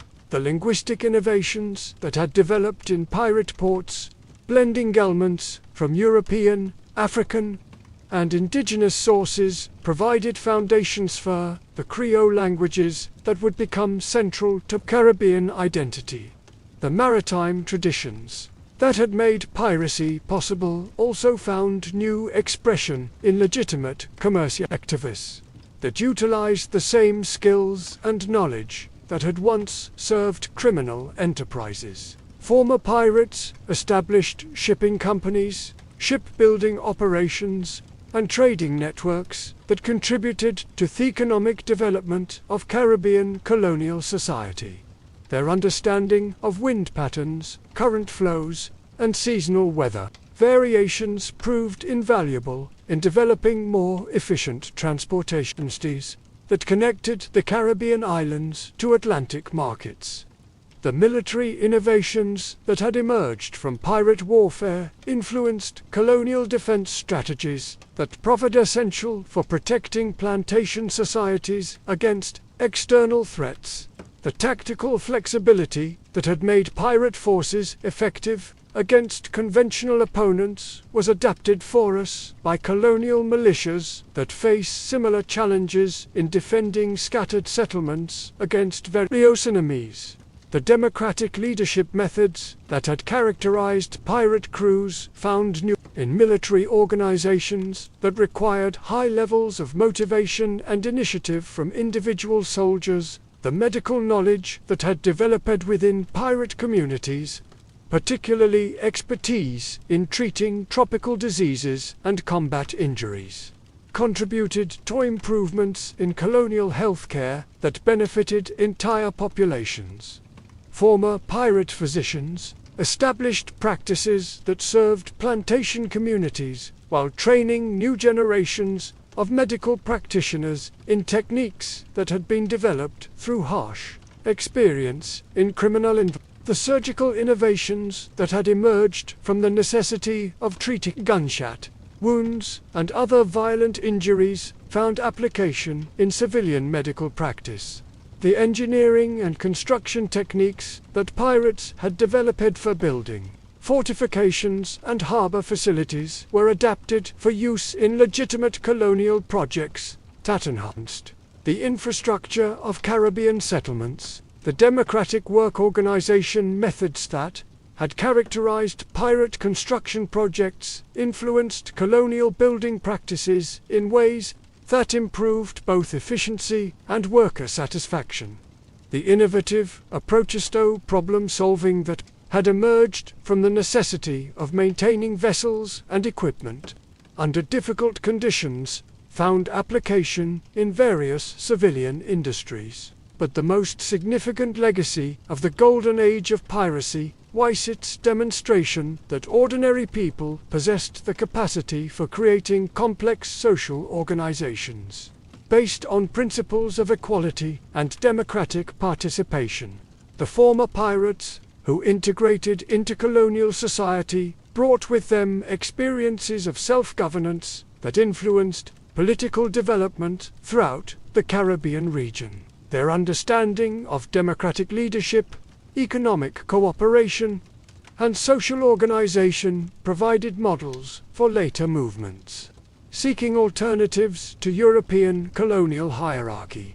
The educational traditions that had emerged within pirate communities, particularly the emphasis on practical skills and merit-based advancement, continued to influence colonial society even after organized piracy had been. Former pirates established schools and training programs that provided opportunities for advancement based on ability rather than birth or social connections. The democratic values that had characterized pirate education found expression in colonial institutions that offered broader access to learning and skill development. The commercial innovations that pirates had developed for disposing of captured goods influenced legitimate trading practices throughout the Caribbean. The flexible market arrangements that had characterized pirate ports provided models for more efficient commercial organization that benefited both merchants and consumers. The international trading networks that had connected pirate communities to markets throughout the Atlantic world were adapted for legitimate use by colonial merchants seeking to expand their business opportunities. As the 1720s progressed and the systematic suppression of piracy continued, the remaining criminal enterprises found themselves increasingly isolated and desperate. The capture and execution of Bartholomew Robarts in 1722 eliminated the last great pirate. Captain War's reputation and organizational abilities had maintained significant criminal fleets. His death marked not just the end of individual criminal career, but the collapse of the social networks that had sustained organized piracy throughout the Caribbean. The final pirate crews that continued to operate after Robert's death were reduced to small groups of desperate men whose activities resembled common banditry more than the sophisticated maritime enterprises that had characterized the Golden Age. Without safe harbors, legitimate sources of supply, or populations willing to provide support, these remnant pirates faced inevitable capture or death through the patrol activities of increasingly effective naval forces. The transformation of Caribbean society that accompanied the end of organized piracy created new forms of social organization that incorporated some elements of pirate tradition while eliminating the criminal activities that had made such traditions possible. The plantation system that dominated Caribbean economics after 1730 was based on hierarchical social arrangements that violated many of the democratic principles that had flourished during the pirate era. But even this oppressivism was influenced by the precedents that criminal communities had established for racial integration and economic cooperation. The independence movements that would eventually challenge European colonial authority throughout the Caribbean drew inspiration from the democratic traditions that had briefly flourished during the golden age of piracy. The memory of societies where ordinary people had governed themselves according to principles of equality and mutual respect provided powerful examples for later generations seeking alternatives to colonial oppression. The organizational methods that pirates had developed for coordinating collective action found new application in resistance movements that challenged plantation society and eventually achieved political independence. The environmental knowledge that pirate communities had accumulated through their intimate relationship with Caribbean waters and weather patterns continued to influence regional development long after organized piracy had ended. Former pirates established themselves as pilots, navigators, and maritime advisors, whose understanding of local conditions proved invaluable for legitimate shipping operations. Their knowledge of hurricane patterns, current flows, and seasonal variations in wind and weather provided foundations for more sophisticated approaches to maritime transportation and coastal development. As our journey through the real history of Caribbean piracy draws toward its conclusion, we can see how the Golden Age represented both an ending and a beginning in the long story of human freedom and democratic aspiration. The pirates who terrorized Spanish shipping lanes were also pioneers in covenants, whose experiments in equality and cooperation would influence political development throughout the Atlantic world. Their legacy reminds us that even in the darkest periods of human history, ordinary people possess the capacity for creating extraordinary alternatives to oppression and injustice. The gentle sound of Caribbean waves that carries you towards sleep tonight echoes with the voices of men and women who dare to imagine societies based on principles of equality and mutual respect. Their ships have long since rotted away. Their treasure has been spent or lost, and their names survive mainly in the stories that parents tell to children on quiet evenings. But the democratic ideals they fought and died for continue to inspire all who seek freedom from the various forms of tyranny that each generation must face and overcome. Sleep now and dream of blue waters where ordinary people once proved that extraordinary things become possible.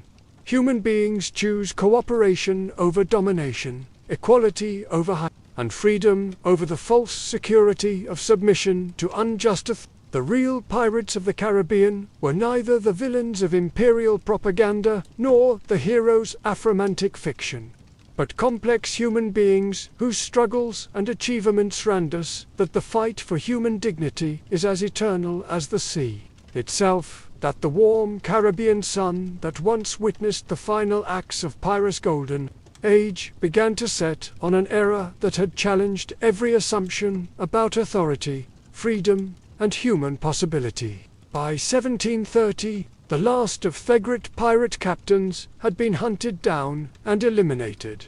Great pirate captains had been hunted down and eliminated. They're cross-scattered to the winds or absorbed into the legitimate maritime industries that were rapidly replacing criminal enterprises throughout the region. Yet, The transformation that followed their disappearance revealed truths about power and resistance that would echo through Caribbean history for generations to come. In the governor's mansion at Spanish Town, former pirate Esno served as colonial administrators. Their intimate knowledge of Caribbean waters and local populations, making them invaluable assets to the semi-imperial system they had once fought against. The irony was not lost on contemporary observers that men who had spent years evading royal authority now enforced it with ruthless efficiency. Their transformation from criminal to colonial official demonstrated the fluid nature of loyalty and legitimacy in a world where survival often required abandoning previous allegiances. The sugar plantations that spread across the Caribbean landscape like a green tide carried with them a form of oppression that made pirate brutality seem almost benevolent by comparison. Where pirates had created societies based on democratic participation and shared wealth, the plantation system established hierarchies of race and class that would endure for centuries. The enslaved Africans who labored in the cane fields under the tropical sun faced conditions that the most desperate crew would have rejected as inhumane. Yet even within this system of systematic oppression, the democratic traditions that had flourished during the pirate era found new expression. Resistance networks that connected plantation communities throughout the Caribbean. Former pirates who had learned to organize collective action aboard their vessels shared their knowledge with enslaved populations, seeking ways to challenge their master's authority. The organizational methods that had once coordinated pirate raids were adapted for planning slave rebellions that would periodically shake the foundations of colonial society. The maroon communities that established themselves in the mountainous interiors of islands, like Jamaica, drew heavily on democratic traditions and military tactics that had characterized pirate society. These settlements of escaped slaves created governments based on principles of equality and collective decision-making that echoed the codes that had once governed. Pirate ships, their leaders, many of whom had learned their organizational skills during brief careers as maritime criminals, established communities that successfully resisted colonial authority for generations. The transformation of Port Royal from the wickedest city on earth into a respectable colonial port illustrated broader changes that were reshaping Caribbean society as the 18th century. The rebuilt city that emerged from the ruins of the 1692 earthquake bore little resemblance. Tough democratic experiment that had once challenged European colonial conventions. Churches replaced brothel as centers of community life, while merchant houses conducted business according to imperial regulations rather than the free market principles that had once made the port attractive to traders from across the Atlantic world. But beneath the veneer of colonial respectability, the memory of Port Royal's pirate heritage continued to influence the city's character in subtle but important ways. The taverns that served legitimate merchants maintained traditions of egalitarian socialization that had originated during the criminal era. The harbor workers who loaded and unloaded cargo ships retained organizational meds that reflected the democratic traditions of pirate crews. Most significantly, the multicultural that had made Port Royal unique during its golden age continued to create new forms of cultural expression that blended influences from across the Atlantic world. That the linguistic innovations that had emerged from the mixing of different cultural traditions in pirate communities provided foundations for the Creole languages that became central to Caribbean identity. The pidgin languages that had developed aboard pirate ships to facilitate a communication between crew members speaking different native tongues evolved into sophisticated creolisms that enabled complex cultural expression.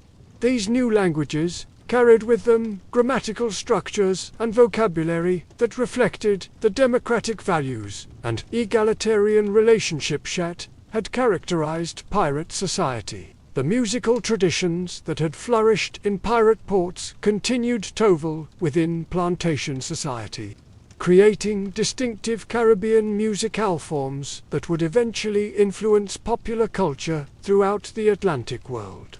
The work, songs, that enslaved people sang in the cane fields incorporated rhythms and melodies that had originated in the taverns and brothel of Port Royal. The call and response patterns that had coordinated collective labor aboard pirate ships found new application. In plantation work, songs that helped enslaved communities maintain solidarity despite oppressive conditions. The storytelling traditions that had preserved pirate history and mythology within Caribbean folk culture provided models for resistance narratives that would inspire later independence movements. The tales of democratic pirates who had imperial authority offered alternative visions of social organization that contradicted the hierarchical arrangements of plantation society. These stories, passed down through oral tradition from generation to generation, kept alive the memory of societies where ordinary people had governed themselves according to principles of equality and mutual respect.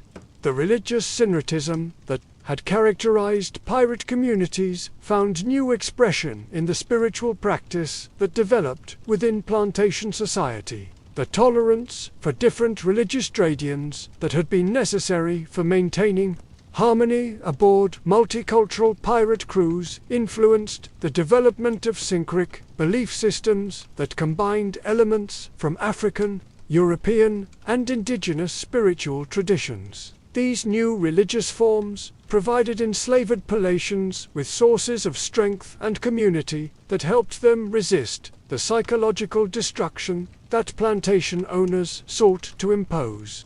The medical knowledge that had been accumulated within pirate communities through a harsh experience with tropical diseases and combat injuries continue to influence healthcare practices throughout the Caribbean. Former pirate physicians who established legitimate medical practices brought with them understanding of herbal remedies and surgical techniques that had been developed through necessity in criminal environments. Their knowledge combined with medical traditions brought by enslaved Africans and indigenous peoples created healing systems that were more effective than the conventional European medicine practiced in most colonial settlements. The engineering innovations that had emerged from the practical necessities of maintaining pirate vessels and fortifications found application in legitimate construction projects throughout the Caribbean. The democratic work organization methods that had characterized pirate building projects influenced colonial construction practices in ways that improved both efficiency and worker satisfaction. The problem-solving approaches that had been developed through the necessity of improvising solutions with limited resources proved valuable in colonial environments where European materials and techniques were often unavailable or impractical. But perhaps the most significant legacy of the golden age of piracy was its demonstration that alternative forms of social organization were not only possible but could function effectively even under the most challenging circumstances. The democratic traditions that had flourished aboard pirate ships provided proof that ordinary people possessed the capacity for self-governance that European political theory typically denied them. This knowledge would prove invaluable to later generations of Caribbean peoples who sought to create independent nations based on principles of equality and democratic participation. The commercial innovations that pirates had developed for conducting trade outside the restrictions of European mercantile systems continued to influence Caribbean economic development long after organized piracy had been eliminated. The flexible Market arrangements that had characterized pirate ports provided models for more efficient commercial organization that benefited both merchants and consumers. The international trading networks that had connected pirate communities to markets throughout the Atlantic world were adapted for legitimate use by colonial merchants seeking to expand their business opportunities beyond the limitations imposed by imperial trader. The navigation techniques that pirate crews had perfected through years of experience in Caribbean waters continued to influence maritime transportation throughout the region. Former pirates who established themselves as pilots and navigators brought with them knowledge of wind patterns, current flows, and seasonal weather variations that proved invaluable for legitimate shipping operations. Their understanding of hurricane behavior and tropical storm development provided foundations for more sophisticated approaches to maritime safety that reduced the risks faced by merchant vessels operating in Caribbean waters. The shipbuilding innovations that had emerged from the necessity of maintaining and modifying pirate vessels found application in legitimate maritime industries throughout the Caribbean. The democratic work organization methods that had characterized pirate shipyards influenced colonial shipbuilding practices in ways that improved both the quality of vessels produced and the working conditions of the craftsmen who built them. The design modification shed pirates had developed to improve vessel speed and maneuverability were incorporated into merchant ship construction, creating more efficient transportation systems that enhance regional commerce. As the 18th century progressed and memories of the golden age of piracy began to fade into legend, the Caribbean entered a new phase of development, dominated by plantation agriculture and the systematic exploitation of enslaved labor. The democratic traditions that had briefly flourished during the pirate era were suppressed, but not entirely eliminated. Surviving in folk traditions, oral histories, and the collective memory of communities that had experienced alternatives to European colonial authority, the independence movements that would eventually challenge European colonial rule throughout the Caribbean drew inspiration from the egalitarian ideals that had characterized pirate society. The organizational methods that pirates had developed for coordinating collective action found new application in resistance movements that challenged plantation society and eventually achieved political independence. The democratic leadership techniques had been perfected aboard pirate ships, influenced revolutionary movements that sought to create nations based on principles of equality and self-determination.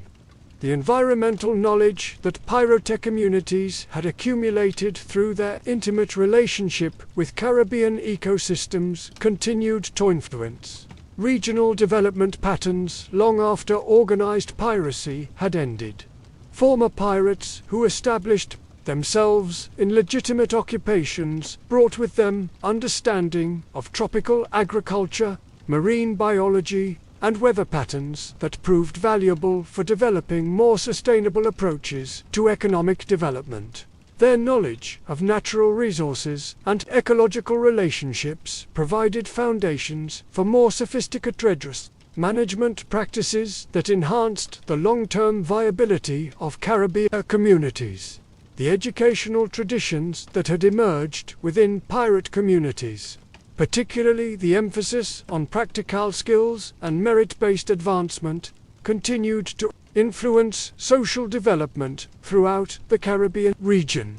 Former pirates who established schools and training programs provided opportunities for advancement based on ability rather than birth or social connections. The democratic values that had characterized pirate education found expression in colonial institutions that offered broader access to learning and skill development than was typically available in European societies. But the most enduring legacy of Caribbean piracy lay in its demonstration that human societies could organize themselves according to principles of justice and equality, even when operating outside the boundaries of conventional legal authority. The pirates who created democratic communities aboard their ships and in ports like Nassau proved that ordinary people possessed the wisdom and capability necessary for self-governance. 1. Freed from the artificial constraints imposed by hierarchical social systems. Their achievement in creating functional democracies under the most challenging circumstances imaginable provided inspiration for our subsequent movements seeking alternatives to oppression and injustice. The knowledge that such alternatives were possible, that human beings could cooperate on terms of equality and mutual respect, would prove invaluable to later generations of Caribbean peoples, who sought to throw off the chains of colonial domination and create societies based on principles of freedom and human dignity. The cultural innovations that had emerged from the mixing of different traditions within pirate communities continued to influence Caribbean artistic and intellectual development long after the criminal enterprises themselves had disappeared. The literary traditions that had preserved pirate stories and legends provided models for later Caribbean writers, who sought to create distinctive regional literature that reflected local experiences and values. The artistic styles that had developed in pirate ports influenced visual arts throughout the region, creating distinctive Caribbean aesthetic traditions that would eventually gain descentical recognition. The technological innovations that had been developed within pirate communities to solve practical problems under source-constrained conditions found application in legitimate industries throughout the Caribbean. The improvisational approaches that had characterized pirate engineering projects influenced colonial manufacturing and construction practices in ways that improved efficiency and reduced costs. The democratic work organization methods that had made pirate enterprises effective were adapted for use in legitimate businesses that sought to maximize both productivity and worker satisfaction. As the colonial period progressed and the memory of the golden age of piracy became increasingly romanticized in popular culture, the real lessons of that remarkable era began to be obscured by myths and legends that emphasized adventure and romance, while downplaying the democratic innovations that had made pirate society truly revolutionary. The pirates, who had once challenged the fundamental assumptions of European colonial society, were transformed into cartoon characters whose exploits entertained children while teaching them nothing about the possibilities for human freedom and cooperation that their monsters had briefly realized. Yet beneath the surface of colonial society, the democratic traditions that had flourished during the pirate era continued to influence political developments in ways that would eventually transform the entire Caribbean region.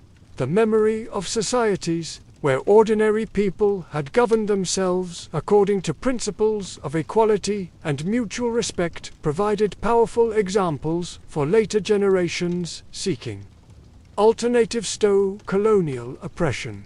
The organizational methods that pirates had developed for coordinating clicked action found new application in resistance movements that would eventually achieve the political independence that the pirates themselves had briefly enjoyed. The economic principles that had governed pirate society also continued to influence Caribbean development in subtle but important ways. The tradition of sharing captured wealth according to contribution rather than birth provided models for later attempts to create more equitable economic arrangements. The commercial innovations that pirates had developed to operate outside the restrictions of European mercantile systems influenced legitimate trading practices. that made Caribbean commerce more efficient and profitable, while providing greater benefits to local populations. The religious tolerance that had characterized pirate communities provide models for later attempts to create pluralistic societies capable of accommodating diverse populations with different cultural and spiritual traditions. The ability of pirate crews to maintain social cohesion despite religious and cultural differences offered alternatives to the sectarian conflicts that plagued European societies and their colonial extensions. These examples of successful religious accommodation would influence later independence movements that sought to create nations capable of embracing diversity, while maintaining unity. The military innovations that had emerged from pirate warfare continued to influence Caribbean defense strategies long after organized piracy had been eliminated. The guerrilla tactics that had made pirate forces effective against conventional opponents were adapted for us by colonial militias, and later by independence movements that faced similar challenges in confronting superior enemy forces. The democratic leadership methods that had characterized pirate military organization influenced revolutionary armies that required high levels of motivation and initiative from individual soldiers. But perhaps the most significant contribution that the golden age of piracy made to Caribbean history was its proof that human beings possessed an innate capacity for creating just societies based on principles of equality and cooperation. The pirates, who briefly established democratic communities throughout the Caribbean, demonstrated that such societies were not utopian dreams, but practical possibilities that could be realized. Whenever people were free to organize themselves according to their own values and interests, this knowledge would prove invaluable to subsequent generations of Caribbean peoples who faced the challenge of creating independent nations after centuries of colonial oppression. The memory of pirate democracy proved evidence that self-governance was not a privilege reserved for particular races or cultures, but a universal human capacity that could flourish whenever artificial barriers to equality were removed. The organizational methods that pirates had developed for managing diverse communities would influence the political institutions created by newly independent Caribbean nations, seeking to accommodate populations with different ethnic, cultural, and religious backgrounds. As we reach the end of our journey through the real history of Caribbean piracy, we can see how this remarkable era represented both a culmination and a beginning in the long struggle for human freedom and dignity. The pirates who terrorized lanes were also pioneers in democratic governance, whose experiments in equality and cooperation would influence political development throughout the Atlantic world and beyond. Their legacy reminds us that even in the darkest periods of human history, when oppression seems overwhelming and alternatives appear impossible, ordinary people possess the courage and wisdom necessary to create extraordinary alternatives to injustice. The democratic ideals that flourished aboard pirate ships and in communities like Nassau continue to inspire all who seek freedom from the various forms of tyranny that each generation must confront and overcome. The transformation of the Caribbean from a region dominated by pirate democracy to one controlled by plantation hierarchy and then to modern independent nations reflects the ongoing human struggle between the forces of equality and oppression, cooperation and domination, freedom and control. The pirates who briefly created alternatives to European colonial authority demonstrated that such struggles can be won, that human societies can be organized according to principles of justice and mutual respect when people possess the courage to reject artificial limitations on human possibility. Tonight, as you drift towards sleep on the gentle rhythm of Caribbean waves. Remember that these same waters, ensorced vessels, whose crews had proven that democracy was not a distant ideal, but a practical reality that ordinary people could create and maintain.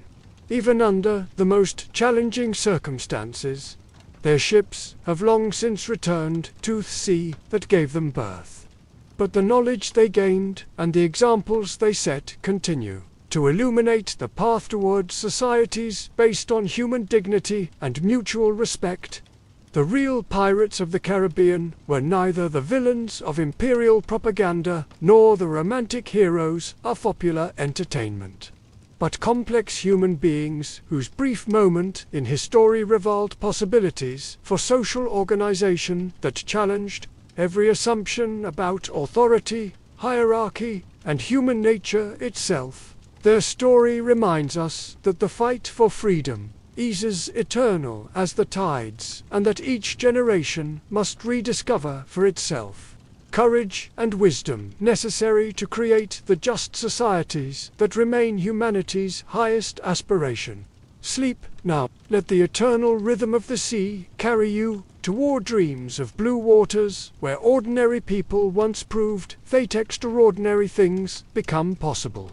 When human beings choose to organize their societies according to principles of equality, cooperation, and mutual respect, the legacy of their brief but brilliant experiment in human freedom continues to inspire all who believe that a better world is not only possible but inevitable. If we possess the courage to learn from their example and the determination to continue their unfinished work, the gentle Caribbean breeze that once carried the acrid smoke of burning ships, and the dying screams of desperate men now whispers across waters that have forgotten the taste of blood. As the 18th century drew toward its close, the last echoes of cannon fire faded into memory, replaced by the rhythmic crack of whips in sugar fields and the mournful songs of enslaved peoples, whose chains had replaced the democratic bonds that once united pirate crews in brotherhood. The transformation was so complete, so systematic in its erasure of what had come before that within a generation. Children born in Caribbean ports would grow to adulthood, never knowing that their harbors had once sheltered vessels where former slaves commanded white sailors, where decisions were made by democratic vote rather than aristocratic decree, where a man's worth was measured by his courage and competence, rather than the color of his skin or the circumstances of his birth. Yet, in the remote corners of the Caribbean world, in the mountainous interiors of Jamaica and the hidden valleys of Hispaniola, communities of Maroons maintained traditions that echoed the democratic tinsel that had once flourished aboard pirate ships. These settlements of escaped slaves, many led by men who had learned organizational skills during brief careers as maritime criminals, created governments based on collective decision-making and shared responsibility that preserved the egalitarian ideals of the Golden Age. The Windward Maroons of Jamaica established in the Blue Mountains under leaders like Cujo and Nanny, developed military and political structures that reflected the democratic traditions of pirate society. Their towns operated according to principles of equality and mutual aid that would have been familiar to any veteran of Bartholomew Roberts's crew. When British colonial forces attempted to suppress these communities, they faced opponents who employed the same guerrilla tactics and psychological war that had once made pirate vessels so effective against conventional naval forces. The peace treaties that eventually ended the Maroon Wars represented a form of recognition that echoed the grudging respect that European powers had once accorded to successful pirate captains.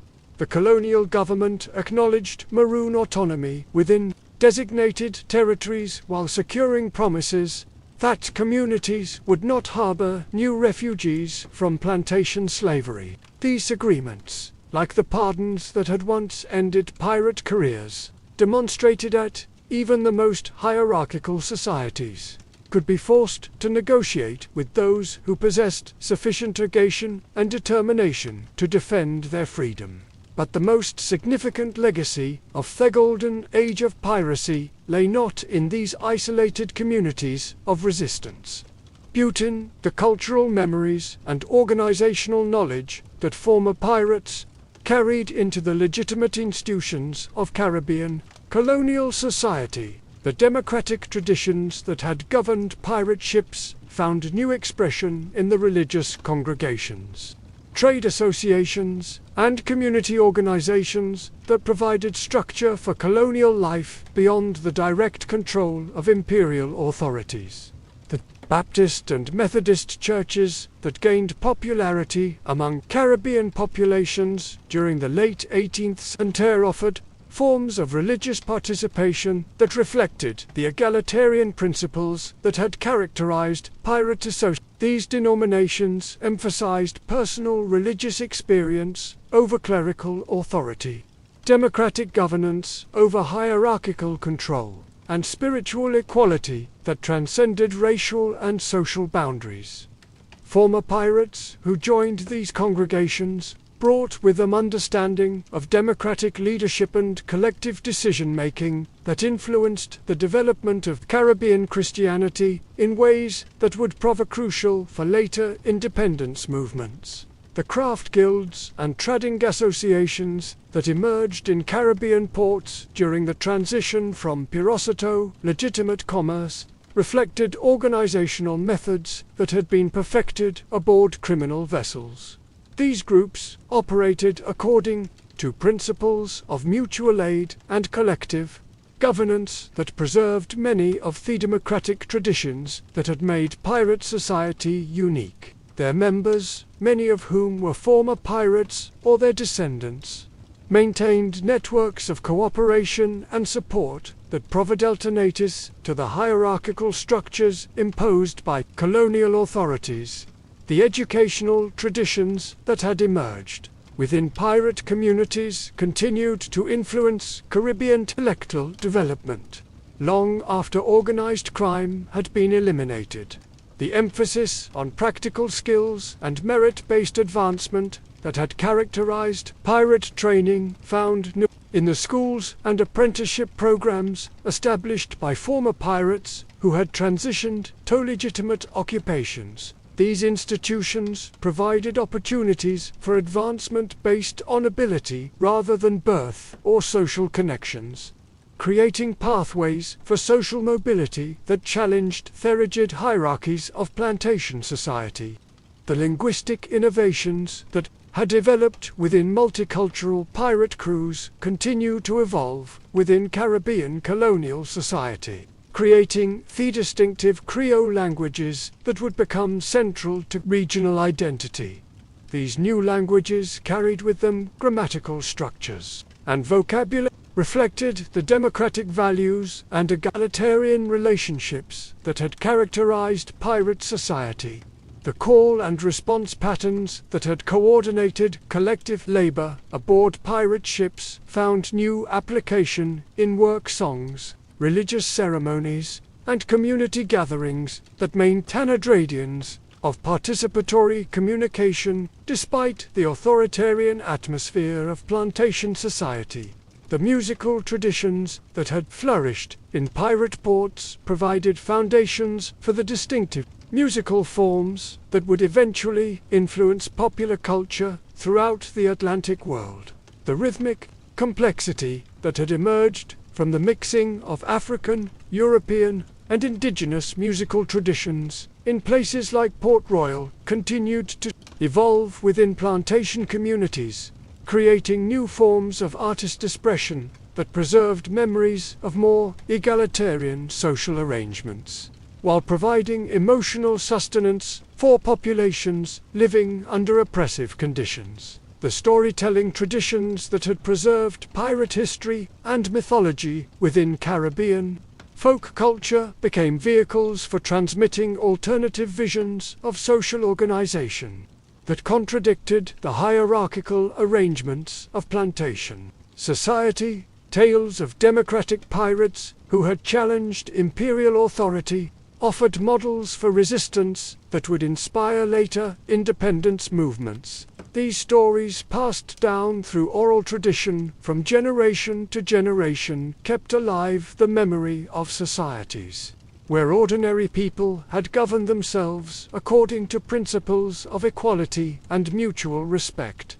But perhaps the most profound transformation that accompanied the end of the golden age of piracy was the gradual erosion of the racial egalitarianism that had characterized adrenal communities. The plantation system that replaced pirate enterprises was based on racial hierarchies that violated every democratic principle that had flourished aboard pirate vessels, where pirate crews had demonstrated that racial differences were irrelevant to individual capability and worth.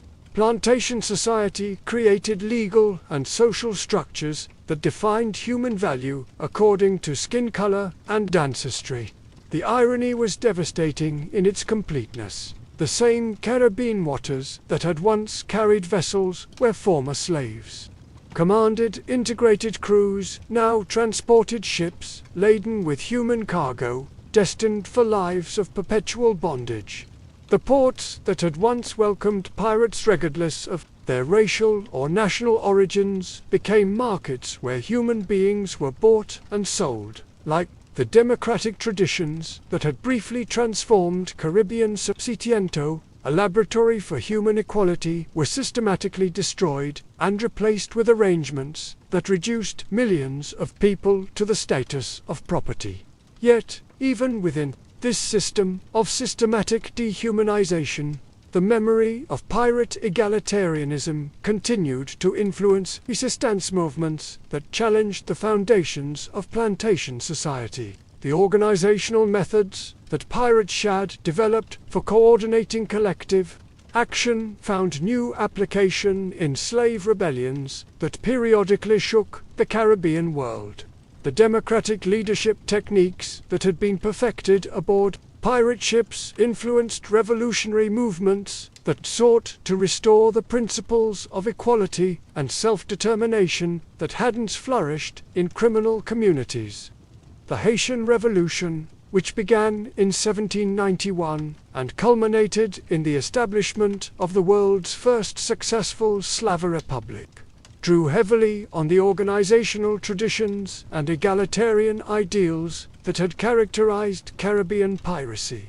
The leaders of this extraordinary uprising, many of whom had learned about democratic governance through oral traditions that preserved memories of the Golden Age, created political institutions that reflected the participatory principles that had on pirate society. Toussaint Louverture, the brilliant military and political leader who transformed a slave rebellion into a successful independence movement, employed tactical innovations that echoed the guerrilla methods that had made pirate forces so effective against conventional opponents. His understanding of psychological warfare, his ability to forge alliances across racial and class boundaries, and his commitment to democratic principles reflected the influence of pirate traditions that had survived within Caribbean folk culture. Despite systematic attempts at suppression, the constitution that the independent Republic of Haiti adopted in 1805 included provisions that directly contradicted the racial hierarchies of plantation society, while reflecting the egalitarian principles that had characterized pirate communities. The document declared that all citizens, regardless of their skin color, would be considered black in the eyes of the law, effectively eliminating racial distinctions that had been used to justify slavery and oppression.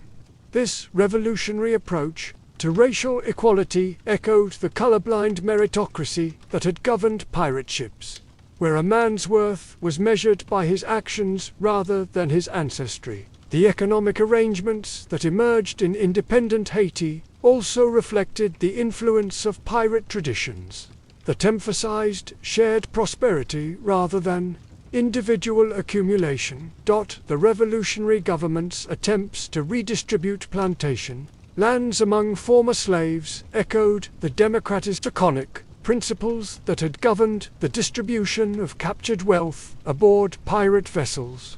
These policies, while often imperfectly implemented, demonstrated continuing commitment to the egalitarian ideals that had briefly flourished during the golden age of piracy. But the international response to Haiti's successful revolution revealed the extent to which the democratic traditions of pirate society threatened the fundamental assumptions of Atlantic world civilization. European powers in the United States, horrified by the prospect of a successful Black Republic thought, proved the possibility of racial equality, imposed diplomatic and economic isolation that crippled the new nation's development. The same colonial authorities who had once grudgingly negotiated with pirate captains refused to acknowledge the legitimacy of a government that had achieved independence through the application of democratic principles that pirates had pioneered. The isolation of Haiti demonstrated that the egalitarian ideals of pirate society remained as threatening to established authority in the 19th century as they had been during the Golden Age itself. The knowledge that ordinary people could organize themselves according to principles of equality and self-determination continued to challenge hierarchical systems that depended on popular acceptance of artificial distinctions based on race, class, and national origin. Throughout the 19th century, independence movements across the Caribbean drew inspiration from both the Haitian example and the deeper traditions of democratic resistance that traced back to the Golden Age of piracy.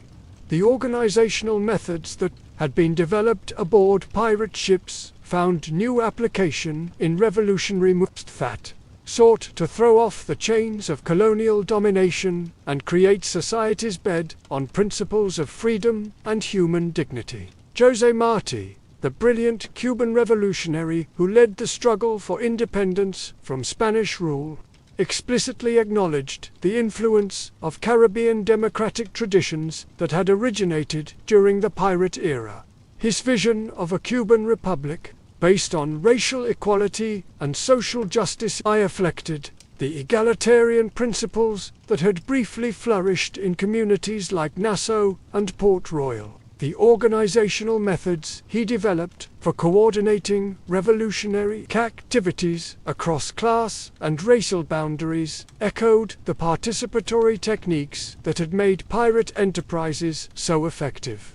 The labor movements that emerged throughout the Caribbean during the late 19th and early 20th centuries also drew heavily on the democratic traditions that had originated in pirate society. The strikes and protests that challenged plantation owners and colonial authorities employed organizational methods that reflected the collective decision-making processes that had governed pirate crews. The solidarity thought united workers across racial and national boundaries echoed the egalitarian principles that had made pirate communities unique in their historical context. Marcus Garvey, the Jamaican activist who founded the Universal Negro Improvement Association and inspired millions of people of African descent throughout the Atlantic world, explicitly invoked the memory of Caribbean democratic traditions in his calls for black liberation and self-determination. His vision of African redemption and racial pride drew on folk memories of the Golden Age when black and white pirates had fought side by side as equals aboard vessels that recognized no authority beyond their own democratic decisions. The movements that emerged during the 20th century continued to draw inspiration from the egalitarian traditions that had originated in Caribbean pirate society. The knowledge that racial equality was not only possible but had actually been achieved in historical communities provide powerful evidence against racist ideologies that sought to justify continued oppression.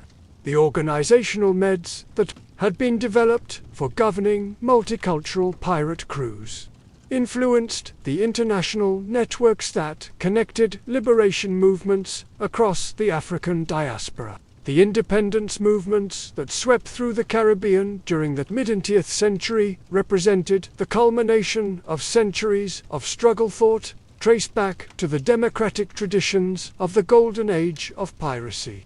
The political institutions created by newly independent nations reflected the influence of participatory principles that had been preserved within folklore despite systematic attempts at suppression by colonial authorities. The Caribbean Federation that briefly united several English-speaking islands during the late 1950s embodied many oft-cooperative principles that had characterized pirate confederations, like the one that had operated from Nassau during the early 18th century. The democratic governance structures that member nations developed reflected the influence of egalitarian traditions that had been maintained within Caribbean political culture despite centuries of colonial rule. The cultural renaissance that accompanied Caribbean independence also drew heavily on artistic and intellectual traditions that had originated during the golden age of piracy. The literature, music, and visual arts that emerged from newly independent nations celebrated the democratic values and multicultural cooperation that had briefly flourished in pirate community, while providing inspiration for continued struggles against various forms of oppression and injustice. Bob Marley, the Jamaican musician whose reggae songs inspired liberation movements throughout the world, explicitly invoked the memory of Caribbean democratic traditions in his calls for unity and resistance to oppression. His vision of universal brotherhood and his rejection of artificial divisions based on race, class, and nationality reflected the egalitarian principles that had governed pirate society while demonstrating their content relevance for contemporary struggles for human dignity and freedom. The Rastafarian movement that emerged in Jamaica during the 20th century also drew on folk memories of the golden age of piracy in developing its critique of colonial society and its vision of African redemption. The movement's emphasis on equality, its rejection of hierarchical religious authority, and its celebration of resistance to oppression reflected the influence of democratic traditions that had been preserved within Caribbean culture despite systematic attempts. As the 20th century progressed and Caribbean nations achieved political independence, their challenge became how to translate the democratic ideals that had been preserved within folk culture into effective governmental institutions capable of addressing contemporary challenges. The experience of pirate democracy provided valuable lessons about the possibilities and limitations of participatory governance under difficult circumstances.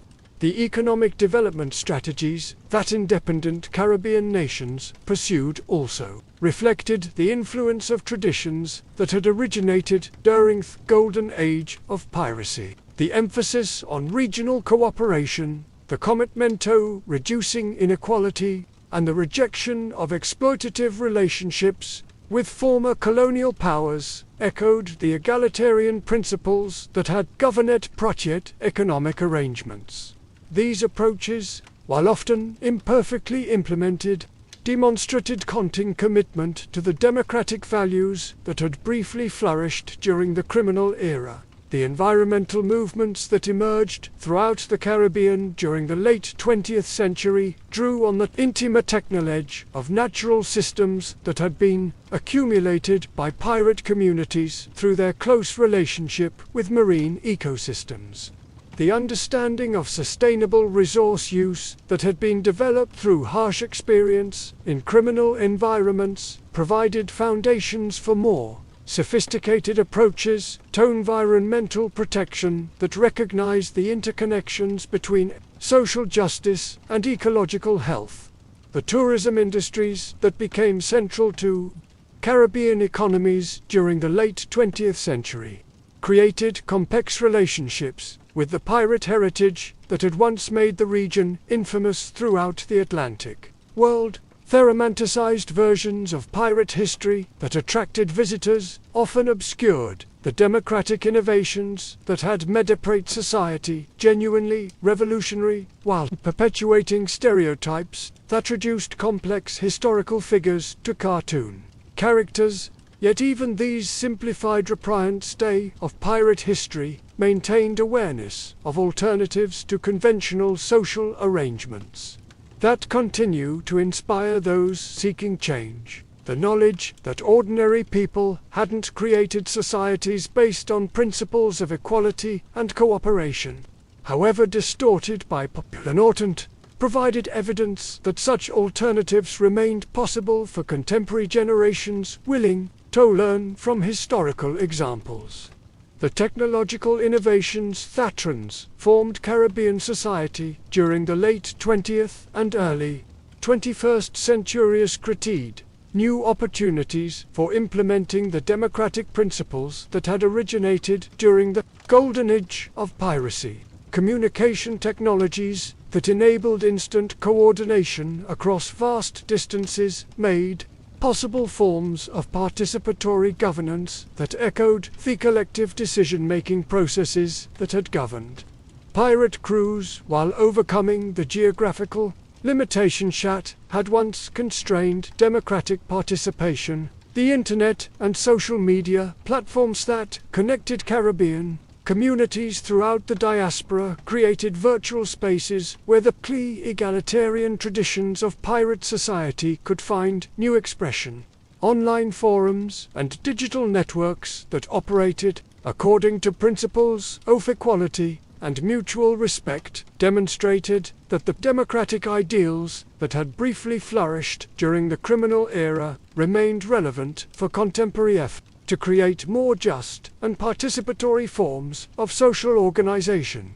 The globalization processes that integrated Caribbean economies into worldwide networks during the late 20th century created both opportunities and challenges that echoed the experiences of pirate communities that had operated outside the boundaries of conventional authority. The need to balance local autonomy with international cooperation reflected dilemmas that pirate confederations had faced when trying to coordinate action while maintaining individual freedom.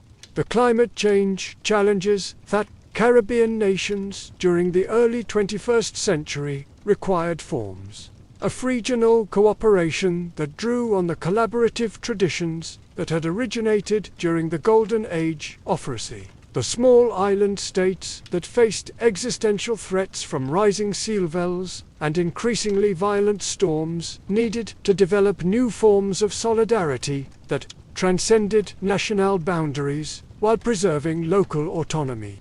The organizational methods that had once enabled pirate confederations to coordinate collective action provided models for contemporary efforts to address shared challenges through democratic cooperation. As we reach the final moments of our journey through the real history of Caribbean piracy, we can see how this remarkable era established patterns of resistance and cooperation that continue to influence Caribbean society today. The democratic traditions that flourished aboard pirate ships and in communities like Nassau provided proof that ordinary people possessed the capacity for creating just societies based on principles of equality and mutual respect. The legacy of the Golden Age extends far beyond the romantic adventures that popular culture celebrates to encompass fundamental insights about human nature and social possibility that remain relevant for contemporary struggles against various forms of oppression and injustice. The pirates who briefly created alternatives to European colonial authority demonstrated that such alternatives were not utopian dreams but practical possibilities that could be realized whenever people possess the courage to reject artificial limitations in human potential. The transformation of the Caribbean Froma region, dominated by pirate democracy, to one controlled by plantation hierarchy, and then to modern independent nations, reflects the ongoing human struggle between the forces of equality and oppression, cooperation and domination, freedom and control. The pirates who challenged European colonial authority proved that such struggles could be won, that human societies could be organized according to principles of justice and dignity when people possess the determination to create better alternatives. Tonight, as the eternal rhythm of Caribbean waves carries you towards sleep, remember that these same waters once supported communities where former slaves commanded ships, where decisions were made by democratic vote rather than aristocratic decree, where a person's worth was measured by their character and competence rather than the circumstances of their birth. Their vessels have long since returned to the sea that gave them life. But the knowledge they gained and the examples they set continue to illuminate pathways towards societies based on human dignity and mutual respect. The real pirates of the Caribbean were neither the villains of imperial propaganda nor the romantic heroes of popular entertainment, but complex human beings whose brief experiment in democratic governance revealed possibilities for social organization, challenged every assumption about authority, hierarchy, and human nature itself. Their story reminds us that the struggle for freedom is as eternal as tides, and that each generation must rediscover for itself the courage and wisdom necessary to create the just societies that remain humanity's highest aspiration. Sleep peacefully now, and let the gentle sound of waves against distant shores carry you toward dreams where ordinary people once proved that extraordinary transformations become possible. When human beings choose to organize their communities according to principles of equality, cooperation, and shared prosperity. The democratic ideals that briefly flourished in these tropical waters continue to inspire all who believe that a better world is not only possible but inevitable. If we possess the courage to learn from their example and the determination to continue their unfinished work toward a future where freedom and justice are not distant dreams, but living realities that every person can experience and enjoy.